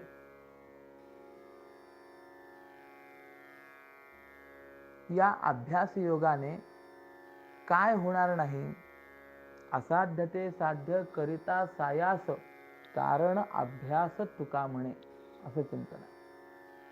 अभ्यासाने पुन्हा पुन्हा पुन्हा पुन्हा ती गोष्ट केल्याने असाध्य असलेल्या सुद्धा गोष्टी सहजगत्या साध्य होत असतात.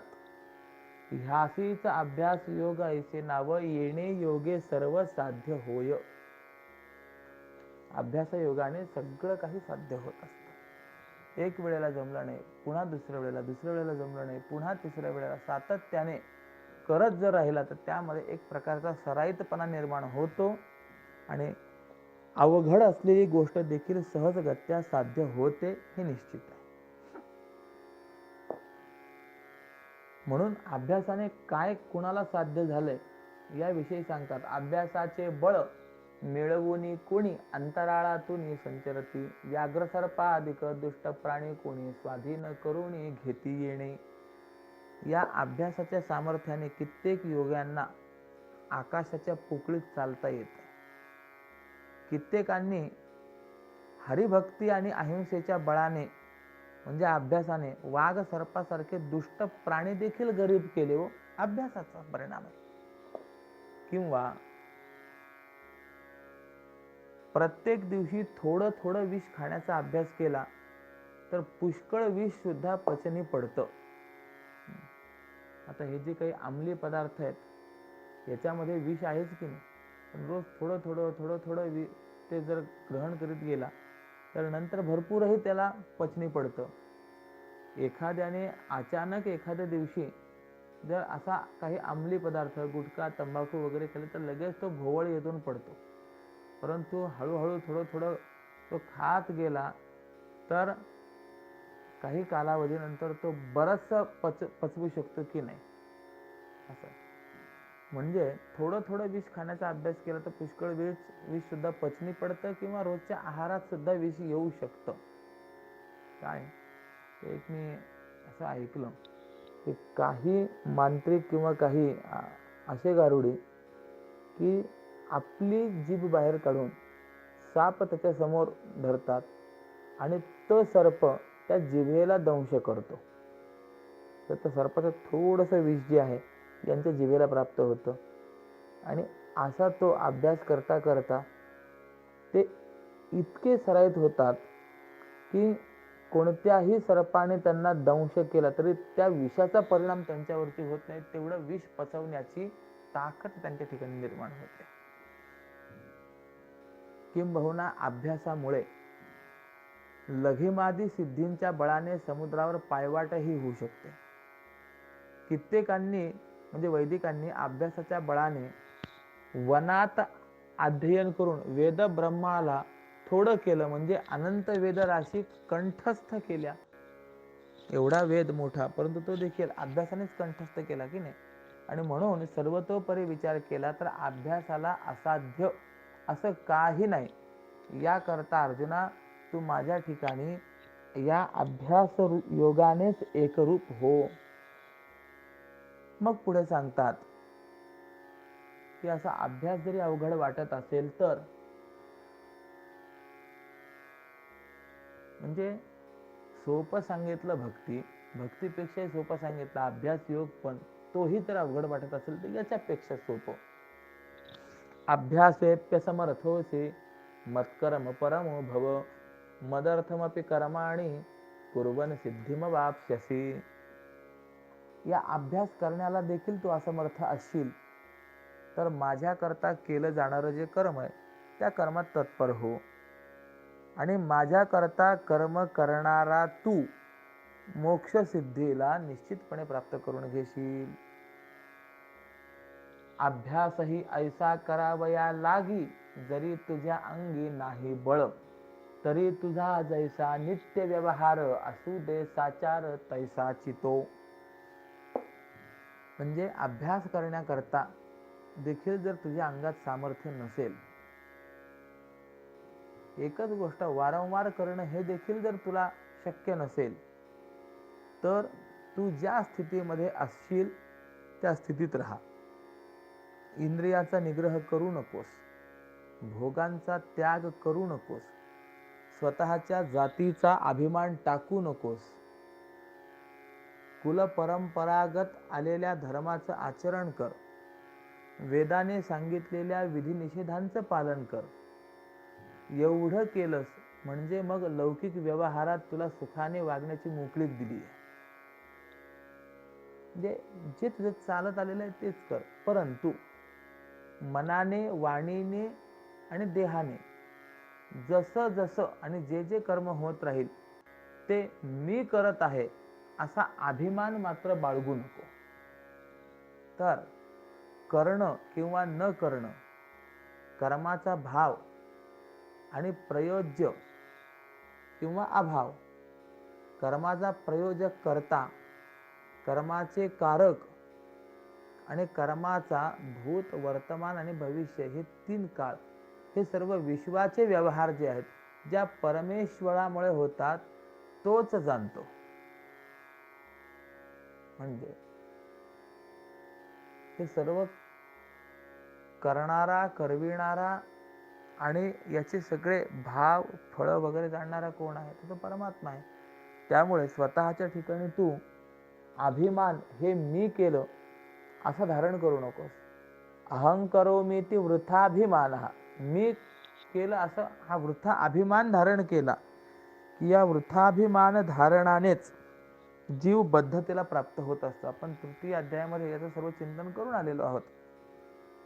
मी एक करता म्हणू नये, हे मी केलं असं म्हणू नये. मी केलं म्हटलं, मी आलं की त्या ठिकाणी बंधन निर्माण होत असतं.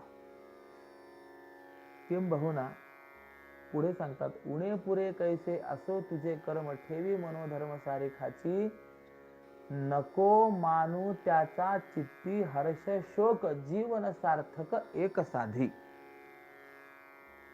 कर्म करत असताना हे कर्म अमुक अमुक अंगांनी न्यून आहे का पूर्ण आहे, 1 ते सिद्धीस गेलं किंवा नाही, 2 या संबंधी तू कोणताही विचार आपल्या ठिकाणी उरू देऊ नकोस.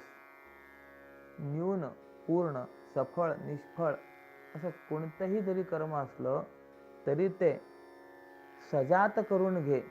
म्हणजे सर्व कर्माच्या ठिकाणी साजात्य, समान जातीत्व, म्हणजे सर्व कर्म सारख्याच जातीचे आहेत, त्यांच्यात तरतम भाव नाही असं मानून हे आयुष्य सफल करून घे.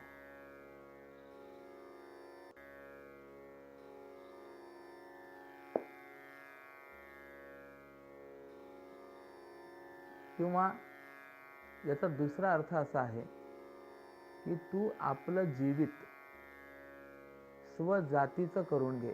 म्हणजे आयुष्यातील व्यवहार आणि जन्मतःच प्राप्त झालेली जाती यांच्यामध्ये विसंगती नसावी.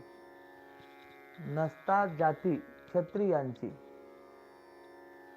आयुष्यातील व्यवहार भिक्षा मागण्याचा, तसं जर नसेल तर जात क्षत्रियाची, व्यवहार आयुष्यामध्ये भिक्षा मागण्याचा, किंवा जाती ब्राह्मणाची आणि व्यवहार व्यापार करण्याचा, अशी विसंगती असेल तर माझी प्राप्ती होणार नाही. म्हणून याकरता भगवान म्हणतात की तू आपलं आयुष्य स्वतःच्या जातीला अनुकूल करून घे.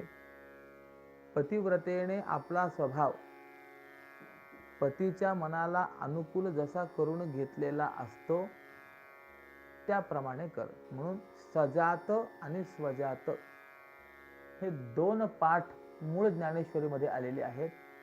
स्वामीजींनी मात्र असं सांगितलेलं आहे, उणे पुरे कैसे असो तुझे कर्म, ठेवी मनोधर्म सारी खाची. तू सारखा मनोधर्म ठेव असं स्वामींनी म्हटलेलं आहे. याला उदाहरण दिलेलं आहे, माळ्याने जिकडे नेलं तिकडे जसं पाणी शांतपणाने जातं, त्या पाण्याप्रमाणे आपलं जीवित देखील अनाग्रही आणि निरभिमानी केलेलं असावं. आणि म्हणून अमुक कर्मामध्ये प्रवृत्ती आणि अमुक कर्मापासून निवृत्ती झालीच पाहिजे, या आग्रहाचं ओझ तू आपल्या बुद्धीच्या डोक्यावर घेऊ नकोस. तू आपली चित्तवृत्ती माझ्या ठिकाणी अखंड ठेव. अर्जुना, एरवी सर्वसामान्यपणे विचार केला तर असं दिसून येतं की हा सरळ मार्ग आहे का आड मार्ग आहे, हे जाणून घेण्याचा प्रयत्न रथ कधी करत असतो काय? तर नाही. तो सारथी जसा नेईल तसा तो रथ जात असतो. त्याप्रमाणे अमुक कर्म झालंच पाहिजे, अमुक कर्मापासून आपण निवृत्त झालो पाहिजे, असा आग्रह किंवा असं आग्रहाचं ओझं आपल्या बुद्धीच्या डोक्यावरती ठेवू नकोस आणि आपली चित्तवृत्ती अखंड भगवत स्वरूपी ठेव. तुझ्याकडून जे जे कर्म घडेल ते ते कमी किंवा अधिक म्हणू नकोस आणि कर्तृत्वाभिमान न ठेवता शांतपणाने माझ्या ठिकाणी ते कर्म अर्पण कर. आणि याप्रमाणे अर्जुना, माझ्या अखंड अनुसंधानाने देहत्याग झाल्यानंतर तू माझ्या सायुज्य मोक्ष नावाच्या घरी नक्की येशील. म्हणजे आता या ठिकाणी अभ्यास करण्याकरता देखील जर तू समर्थ नसशील तर त्याकरता काय उपाय करावा तो उपाय सांगितला आहे.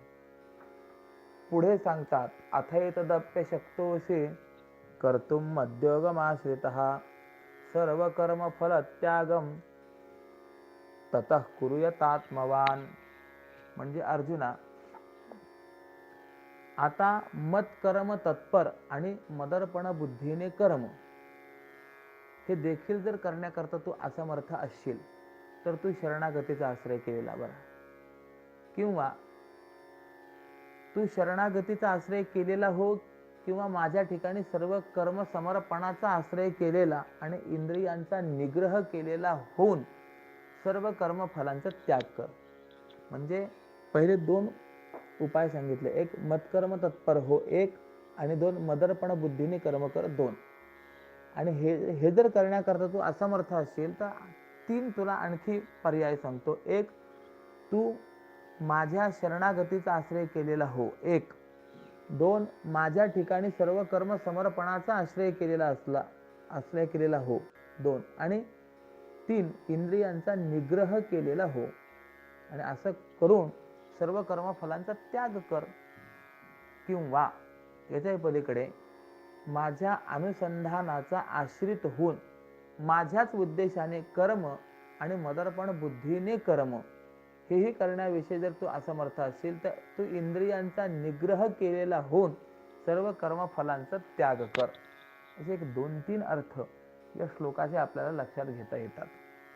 आणि यावर व्याख्यान करताना स्वामी म्हणतात, सर्व कर्मे मज करावी अर्पण, वाटले कठीण हेही तुझ, तरी बहु सोपे आणि कही एक, सांगेन ते ऐक पंडुसुता.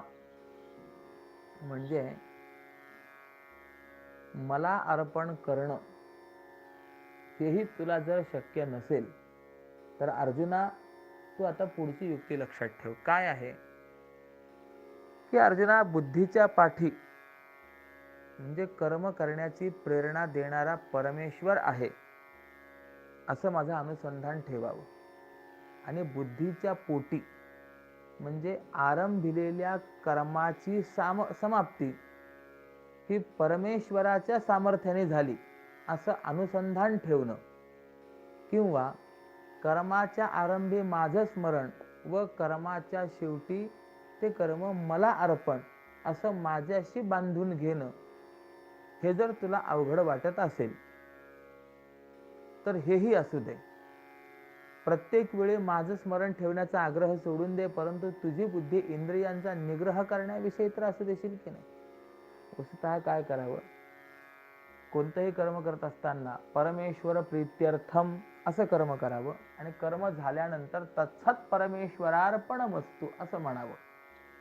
पण हे जर शक्य नसेल तर इंद्रिय निग्रहांच्या ठिकाणी बुद्धी असावी आणि ज्या ज्या वेळी जे जे कर्म घडतील त्या सर्वांच्या फळांचा त्याग करीत जा.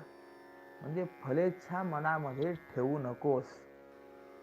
आपण मागे पाहून आलेलो होतो, कर्मण्येवाधिकारस्ते मा फलेषु कदाचन. कर्म करण्यामध्ये तुझा अधिकार आहे, परंतु फळाच्या ठिकाणी तुझा अधिकार नाही. तू फलेच्छा ठेवू नये. कर्तृत्वाचा मधू आणि कर्मफलाचा आस्वादू या दोन गोष्टी टाळून मग ती कर्म झाली पाहिजे. याला उदाहरण देतात की कर्मफलांचा त्याग कसा करायचा, फलेच्छा मनामध्ये कशी ठेवायची नाही, याविषयी उदाहरण देतात.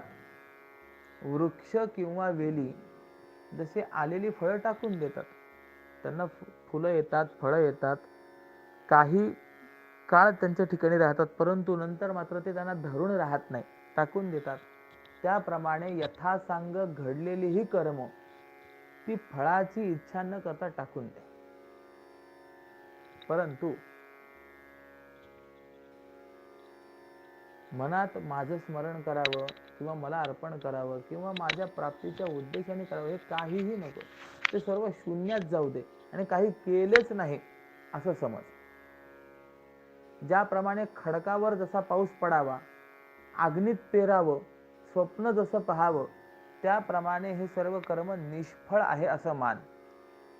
अरे, स्वतःच्या कन्येविषयी आपलं मन जसं निरीच्छ असतं, त्याप्रमाणे सर्व कर्माच्या विषयी निष्काम हो.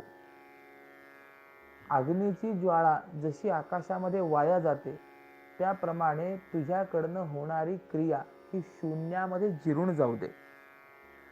आणि अर्जुना, हा फलत्याग सोपा वाटतो हे खरं, पण सर्व योगांमध्ये हा योग म्हणजे सर्व कर्म फलत्याग रूप योग जो आहे हा अग्रगण्य आहे, श्रेष्ठ आहे. या फळत्यागाने टाकून दिलेले जे जे कर्म आहे ते पुन्हा वाढत नाहीत.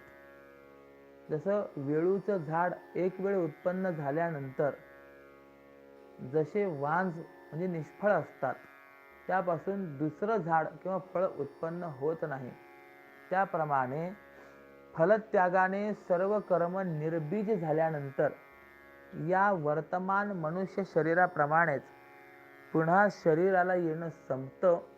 किंबहुना जन्म मरण रूपी येरझारावर दगड पडतो, म्हणजेच पुन्हा जन्म मरण प्राप्त होत नाही.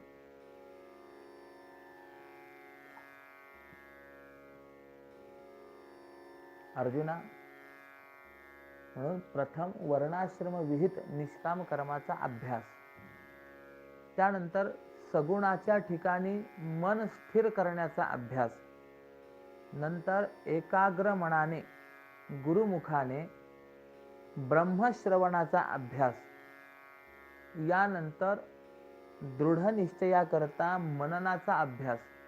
आणि अशा प्रकारच्या अभ्यासाच्या पायरीने प्रथम अपरोक्ष ज्ञान प्राप्त करून घ्यावं आणि नंतर त्याच अपरोक्ष ज्ञानाच्या साधनाने सोहम अशा अखंड ब्रह्माकार निधिध्यासनाच्या भेटीला यावं, म्हणजे निधिध्यासन करावं. मग निधिध्यासाने चित्तवृत्ती एकदा ब्रह्मनिष्ठ झाल्यानंतर शरीर, कर्मेंद्रिय, ज्ञानेंद्रिय, मन आणि बुद्धी हे सर्व पदार्थ त्या ध्यानाला आलिंगन देतात, म्हणजे त्या ध्यानामध्ये समरस होतात. तेव्हा सर्वच कर्म हे सहजच दूर राहतात. आणि मग जिथे कर्मच दुरावलं आहे तिथे फलत्याग हा आपोआपच संभवतो. आणि मग या त्यागामुळे पूर्ण ब्रह्मरूप शांती ही आपल्याशी एकरूप होते. म्हणून हे अर्जुना, शांतीपर्यंत येण्याकरता साधनांचा हाच अनुक्रम आहे.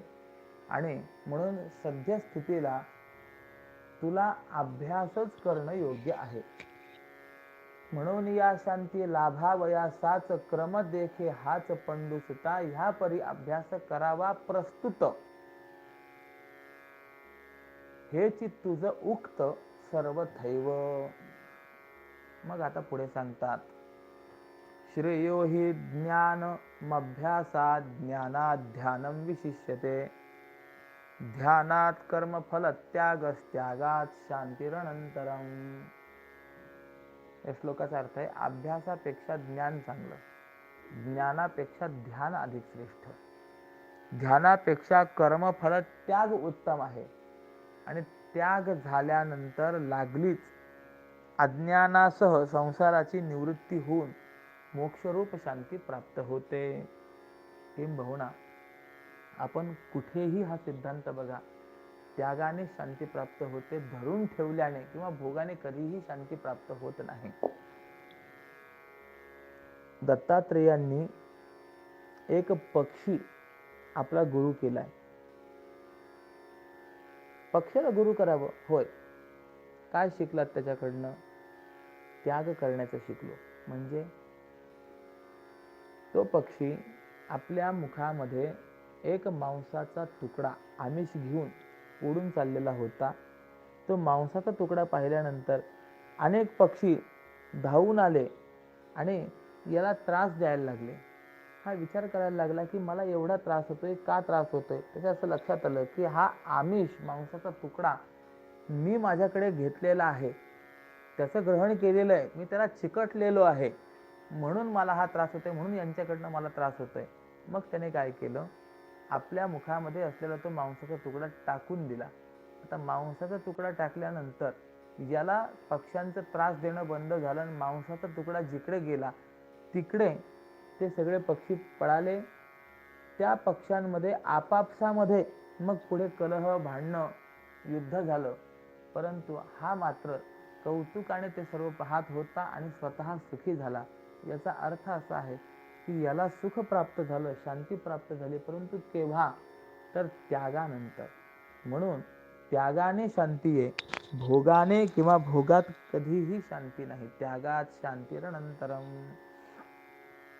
मग यावरती व्याख्यान करताना स्वामी म्हणतात, अभ्यासा परीस ज्ञान हे गहन, ज्ञानाहून ध्यान असे थोर, ध्यानाहून चांग कर्मफल त्याग, त्यागाहून भोग स्वानंदाचा. या अभंगाचा विचार चांगला विस्ताराने भगवान म्हणतात, अर्जुना, अरे निष्काम कर्माच्या अभ्यासापेक्षा आणि सगुण रूपाच्या ठिकाणी चित्त स्थिर करण्याच्या अभ्यासापेक्षा आणि निर्गुण ब्रह्माच्या श्रवण मननाच्या अभ्यासापेक्षा, हे किती 3 गोष्टी सांगितल्या बघा. 1 निष्काम कर्माच्या अभ्यासापेक्षा, 2 सगुण रूपाच्या ठिकाणी चित्त स्थिर करण्याच्या अभ्यासापेक्षा, आणि 3 निर्गुण ब्रह्माच्या श्रवण मननाच्या अभ्यासापेक्षा.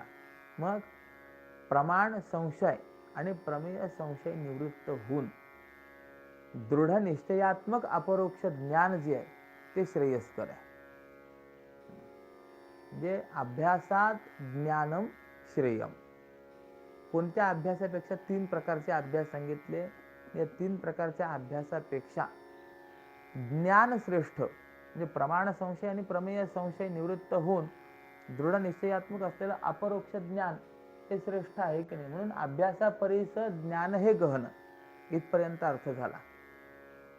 पण मग आता कित्येकांना श्रवण मनन करून हे ब्रह्माचं अपरोक्ष ज्ञान होत नाही, आणि कदाचित अपरोक्ष ज्ञान झालं तरी पण अपरोक्ष ज्ञानाचे प्रारब्ध हे कर्म अवशिष्ट राहत असल्यामुळे स्वदेहाची प्रतीती, जगत प्रतीती आणि पूर्वसंस्कारामुळे भोगाकडे प्रवृत्ती होण्याची शक्यता असतेच.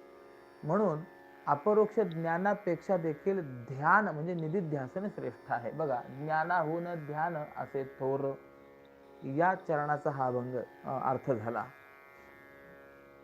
कारण ध्यानात्मक निधिध्यासनाने ज्ञानाला, म्हणजे जो ज्ञानी आहे त्याला समाधी प्राप्त होत असते, आणि मग त्या ध्यानाहुनी चांग कर्मफल त्याग.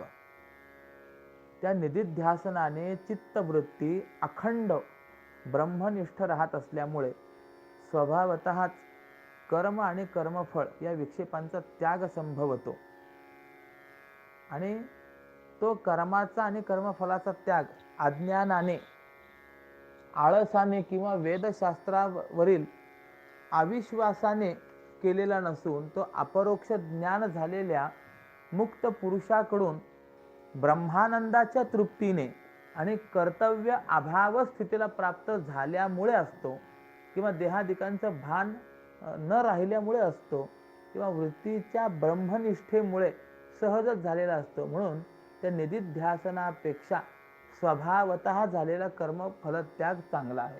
ध्यानाहून चांग कर्मफलत्याग इथपर्यंत आलं. आता बघा, त्यागाहुनी भोग स्वानंदाचा, याचं चिंतन.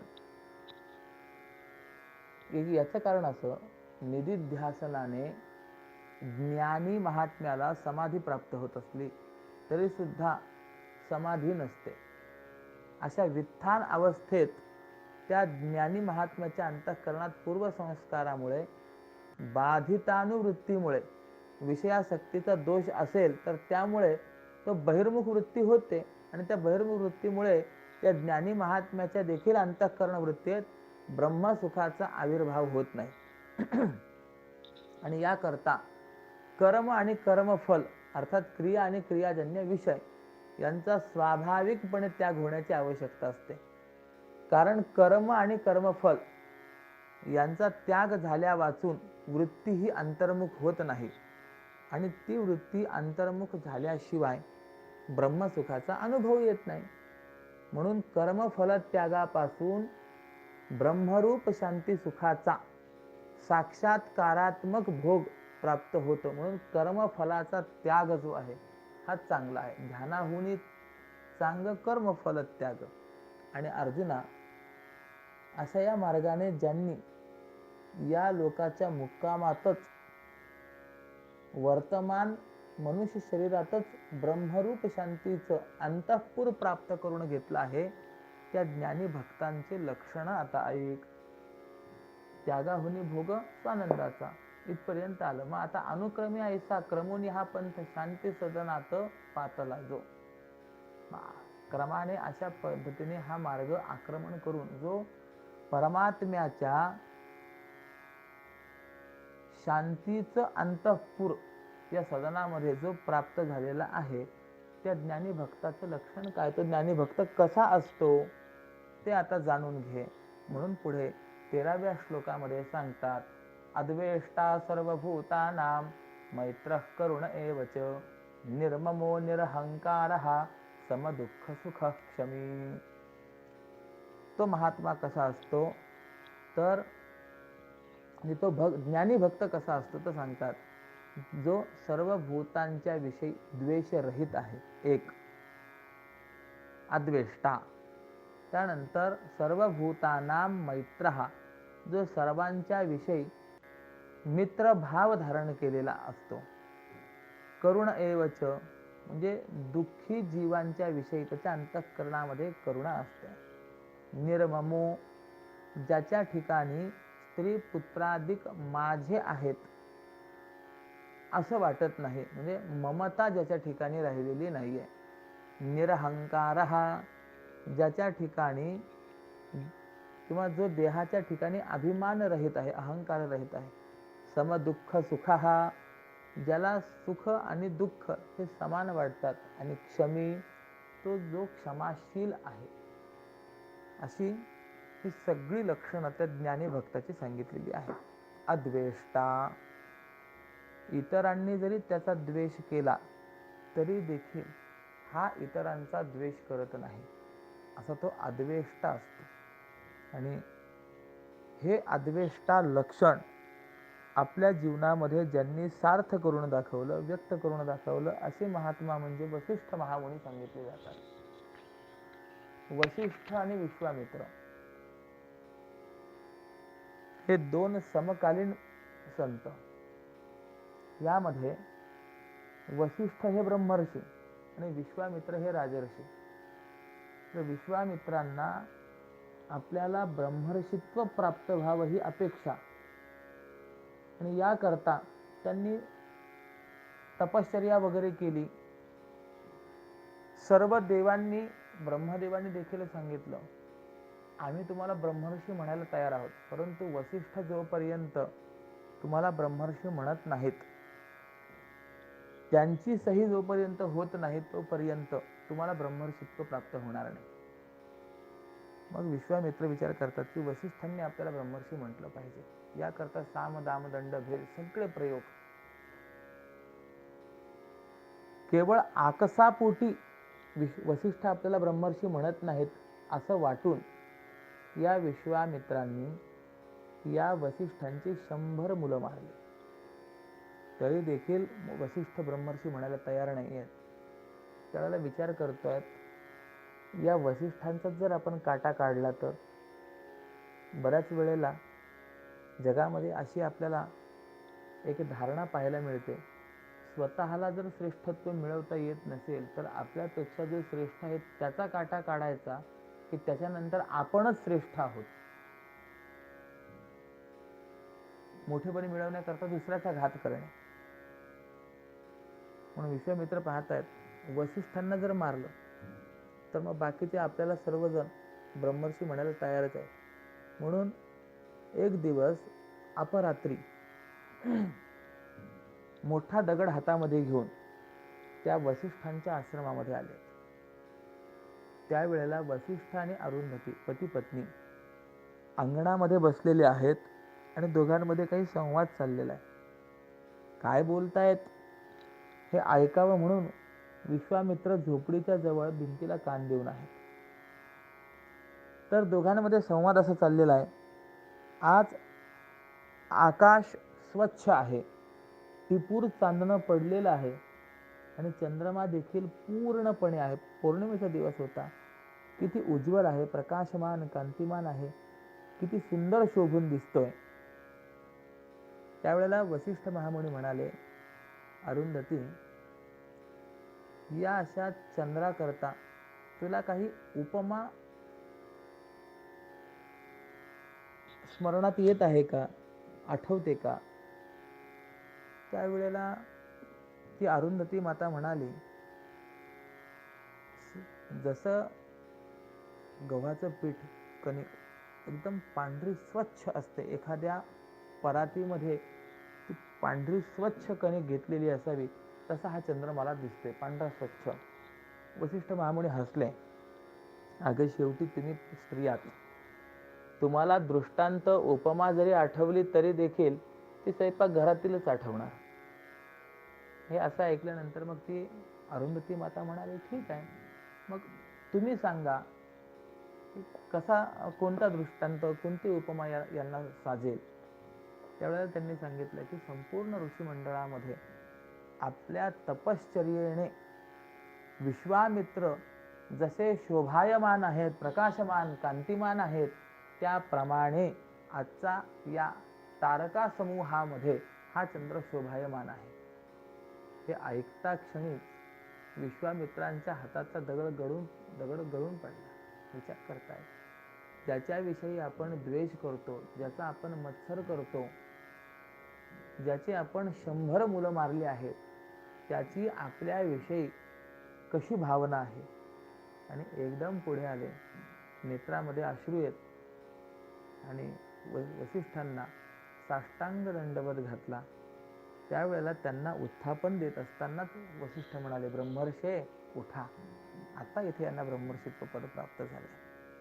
अर्थ काय आहे, विश्वामित्रांनी वसिष्ठांचा द्वेष केलाय, परंतु वसिष्ठ मात्र विश्वामित्रांचा द्वेष करत नाही.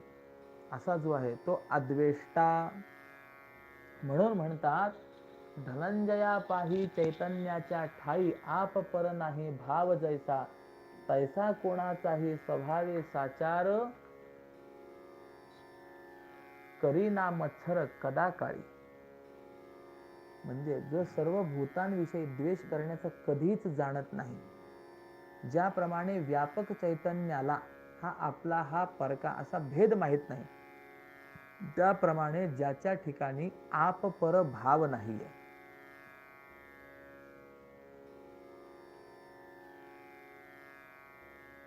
तो अद्वेष्टा. यानंतर सर्वभूतानां मैत्रः, सर्व भूतांच्या ठिकाणी मैत्रभाव.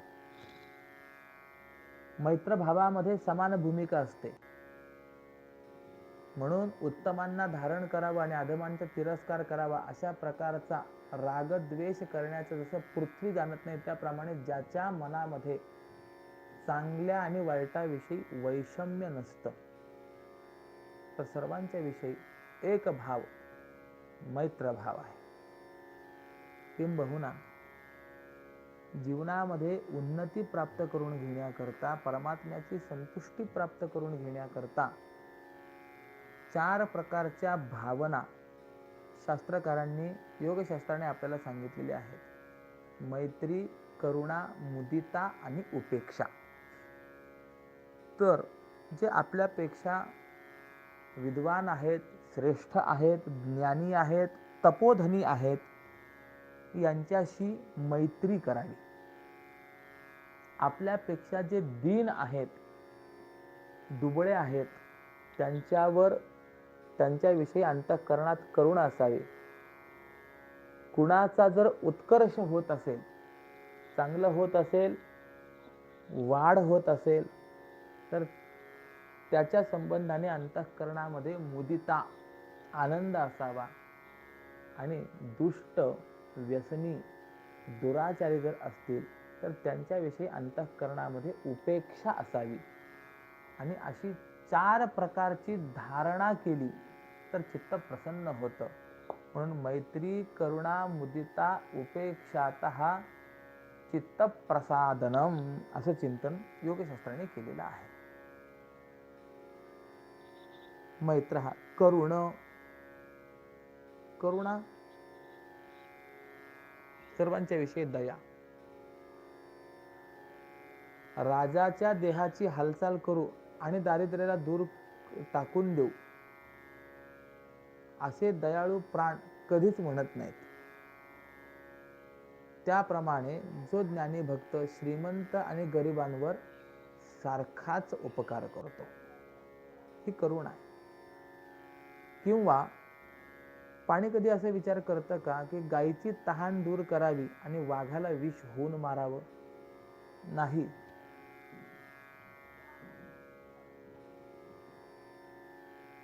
अशी करुणा प्रत्येकाच्या ठिकाणी. मैत्रभाव कसा असावा हे देखील चिंतनीय. करुणा कशी असावी? शिबीराजासारखी करुणा असावी की ज्याने आपपर भाव न पाहता आपल्याकडे आलेल्या कपोताच्या प्राणरक्षणार्थ स्वशरीराचं मांस काढून दिले.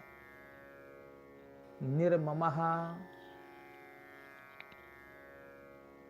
तर या करुणेचाच विचार करताना सांगतात की सर्व भूतांच्या विषयी ज्याचं एकरूपाने आणि तरतम भावरहित आणि अव्यभिचारी मित्रत्व असतं,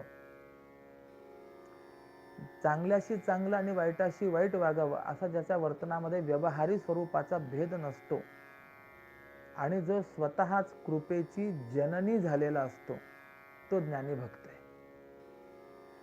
पुढे सांगतात निर्ममः. जो मी आणि तू अशी द्वैताची भाषा जाणत नाही आणि जगामध्ये माझं काही आहे असं जो म्हणत नाही, किंवा जगात माझं असं काहीच नाही असंही जो म्हणत नाही, म्हणजे माझं तुझं यापैकी काहीच जो जाणत नाही,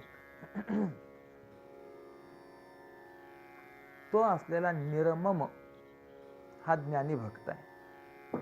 ही ममता नसणं हे कसं आहे या संदर्भामध्ये असं चिंतन आलेलं आहे. संत श्रेष्ठ श्री कान्होराज महाराज पाठक यांचं जीवनचरित्र यामध्ये पाहण्यासारखं आहे.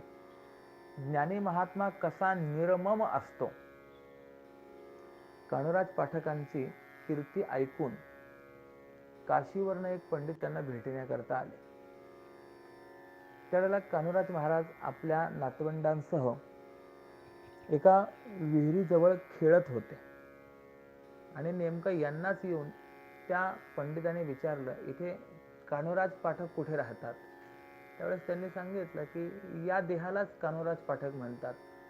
हे ऐकल्यानंतर तो पंडित म्हणायला लागला, अरे अरे, आपली कीर्ती ऐकून काशी क्षेत्रावर मी आपणास भेटण्याकरता इथपर्यंत आलो. मला असं वाटलं होतं आपण संत आहात तर काहीतरी वेदशास्त्र अध्ययन करीत असलेले असाल, काही चिंतन तुमचं चाललेलं असेल, पण तुम्ही या मुलांबरोबर खेळताय. त्यावेळेला ते कान्होराज महाराज म्हणाले, या नातवांबरोबर खेळणं हे माझ्या संतत्वामध्ये जर बाधा निर्माण करणारं असेल तर हे नातवंड मी त्यांचा त्याग करतो. म्हणून त्याने ते नातवंड उचलले, जवळच असलेले ते विहिरीमध्ये टाकून दिले. आता हात जोडले, आता म्हणाले, आता तर मी माझ्या नातवंडांचा त्याग केला की नाही, टाकले ना, म्हणजे आता माझ्या ठिकाणी ममत्व नाही हे तुम्हाला दिसलं ना, मग आता तर मी संत आहे की नाही, आता मला संत मानाल ना. मग आता असं करा, इतक्या दूरवरून आपण आलेला आहात, आमच्याकडे भोजन करा. त्यावेळेस तो पंडित म्हणाला, अरे संत दयावान असतात हे मी ऐकलं होतं, तुझ्यासारखा निर्दयी त्याच्या घरी मी जेवावं का? आणि त्यातल्या त्यात स्वतःच्या नातवांना उचलून तू विहिरीत टाकलं, आता ते मेले म्हणजे सुतक पडलं, मग अशा सुतक्याच्या घरी मी जेवत असतो काय? हे ऐकल्यानंतर कान्होराज महाराज म्हणाले, नाही महाराज, तुमच्यासारखा महात्मा काशी क्षेत्रावरून मला भेटण्याकरता इथपर्यंत आला आणि काहीच मी सेवा करू शकलो नाही, काहीच ग्रहण न करता जर तो विनमुख गेला तर मला फार मोठं पातक लागेल. हे नातव मेल्यामुळे जर आपण विनमुख जाणार असाल तर त्यांना मी बोलावतो. म्हणून एकेकाचं नाव घेतलं तर उडी मारून एक एक नातू पुन्हा त्या विहिरीतनं बाहेर आला. ज्यावेळेला हे पाहिलं त्यावेळेस त्याला लक्षात आलं की अरे हे आगळं वेगळं आहे. पण ममता रहितत्व कसं असतं हे यातून आपल्याला लक्षात घेता येतं. पण निर्ममहा निरहंकारहा, ज्याच्या ठिकाणी आपल्या देहादिकाच्या विषयी आसक्तीने, देह तादात्म्य नाही, समदुःख सुखहा, ज्याला सुखदुःखांची भेदाने प्रतीती नसते, म्हणजे ज्याला सुखदुःखांविषयी संतोष आणि विषाद वाटत नाही. सुख प्राप्त झालं तर संतोष आणि दुःख प्राप्त झालं तर विषाद हे ज्याच्या ठिकाणी नाही आहे, असा जो असतो तो ज्ञानी असतो. आणि क्षमाशील पृथ्वी सारेखाच, जाणे ना काहीच सुख दुःख, जेणे संतोषाशी राहावया घर, दिले मांडीवर आपुलिया. आणि तसंच क्षमेकरता ज्याच्या अंगात पृथ्वीची योग्यता असते आणि संतोषाला ज्याने आपल्या मांडीवर घर करून दिलेला आहे, असा तो ज्ञानी भक्त. ओळख क्षमा कशी असते या संदर्भामध्ये एक चिंतन असं आहे. जगद्गुरु श्री तुकोबाराय यांचे जे 14 टाळकरी प्रसिद्ध आहेत त्यामध्ये एक होते मंबाजी बुवा. तर एक दिवस काही कारणामुळे, आता ते सर्व मी सांगत नाही, पण या मंबाजीने जगद्गुरु श्री तुकोबाराय यांना काटेरी काठीने झोडपून काढले. सगळ्या शरीरामध्ये काटे बोचल्या गेले, सुजल्या गेलं शरीर. पण ज्यावेळेला रात्री कीर्तनाला सुरुवात झाली, भजनाला सुरुवात झाली, त्यावेळेला तुकोबारायांना करमेना. मग तुकोबाराय पुन्हा त्या मंबाजीच्या घरी गेले, आवाज दिला आणि त्यांना सांगितलं, अहो तुम्ही आज भजनामध्ये नाहीत ना, त्यामुळे भजनाला रंगतच येत नाहीये, असं करा, चला भजनाला. कदाचित मला मारल्यामुळे तुमचं अंग दुखत असेल, मी तुमचं अंग चेपून देतो, पण आपण भजना करता या. आणि असं म्हणून ते भजना करता घेऊन गेले. किती क्षमा आहे. क्षमा शस्त्रम करे यस्य दुर्जन किं करिष्यति, असं चिंतन दिलेलंच आहे. क्षमा शस्त्र ज्याच्या हातामध्ये आहे, दुर्जन त्याला काय करील. मग असा जो क्षमाशील असतो, ज्याप्रमाणे पृथ्वी, कोणी आपल्याला वंदन केलं तर पृथ्वी संतोषित होत नाही, आणि कुणी आपल्यावर थुंकलं, कुणी आपल्यावरती लत्ता प्रहार केला, मलमूत्राचं विसर्जन केलं तर पृथ्वी जशी क्रोधितही होत नाही, रुष्ट होत नाही, नाराज होत नाही, त्याप्रमाणे सुखदुःखांच्या विषयी जो समान आहे, जो क्षमाशील आहे, समदुःख सुख क्षमी असा जो आहे तो ज्ञानी महात्मा आहे. त्या ज्ञानी महात्म्याचं लक्षण सांगितलेलं आहे. आता पुढे पुन्हा सांगतात की तो ज्ञानी महात्मा कसा असतो, जो मला प्रिय आहे. तर या संबंधामध्ये सांगतात संतुष्ट सततम योगे यथा आत्मा दृढ निश्चयः मयि अर्पितमनो बुद्धिर्यो मद्भक्तः स मे प्रियः. या श्लोकापासून पुढे जो विचार आहे हा आपल्याला उद्याच्या सत्रामध्ये ऐकायला मिळणार आहे.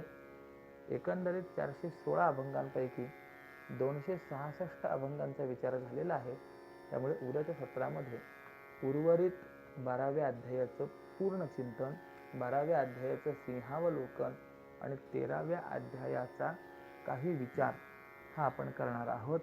आत्ता ही झालेली वाङ्मयीन सेवा परमपूज्य स्वामीजींच्या चरणारविंदी समर्पित करून माझ्या वाक्प्रपंचाला या ठिकाणी मी पूर्णविराम देतो.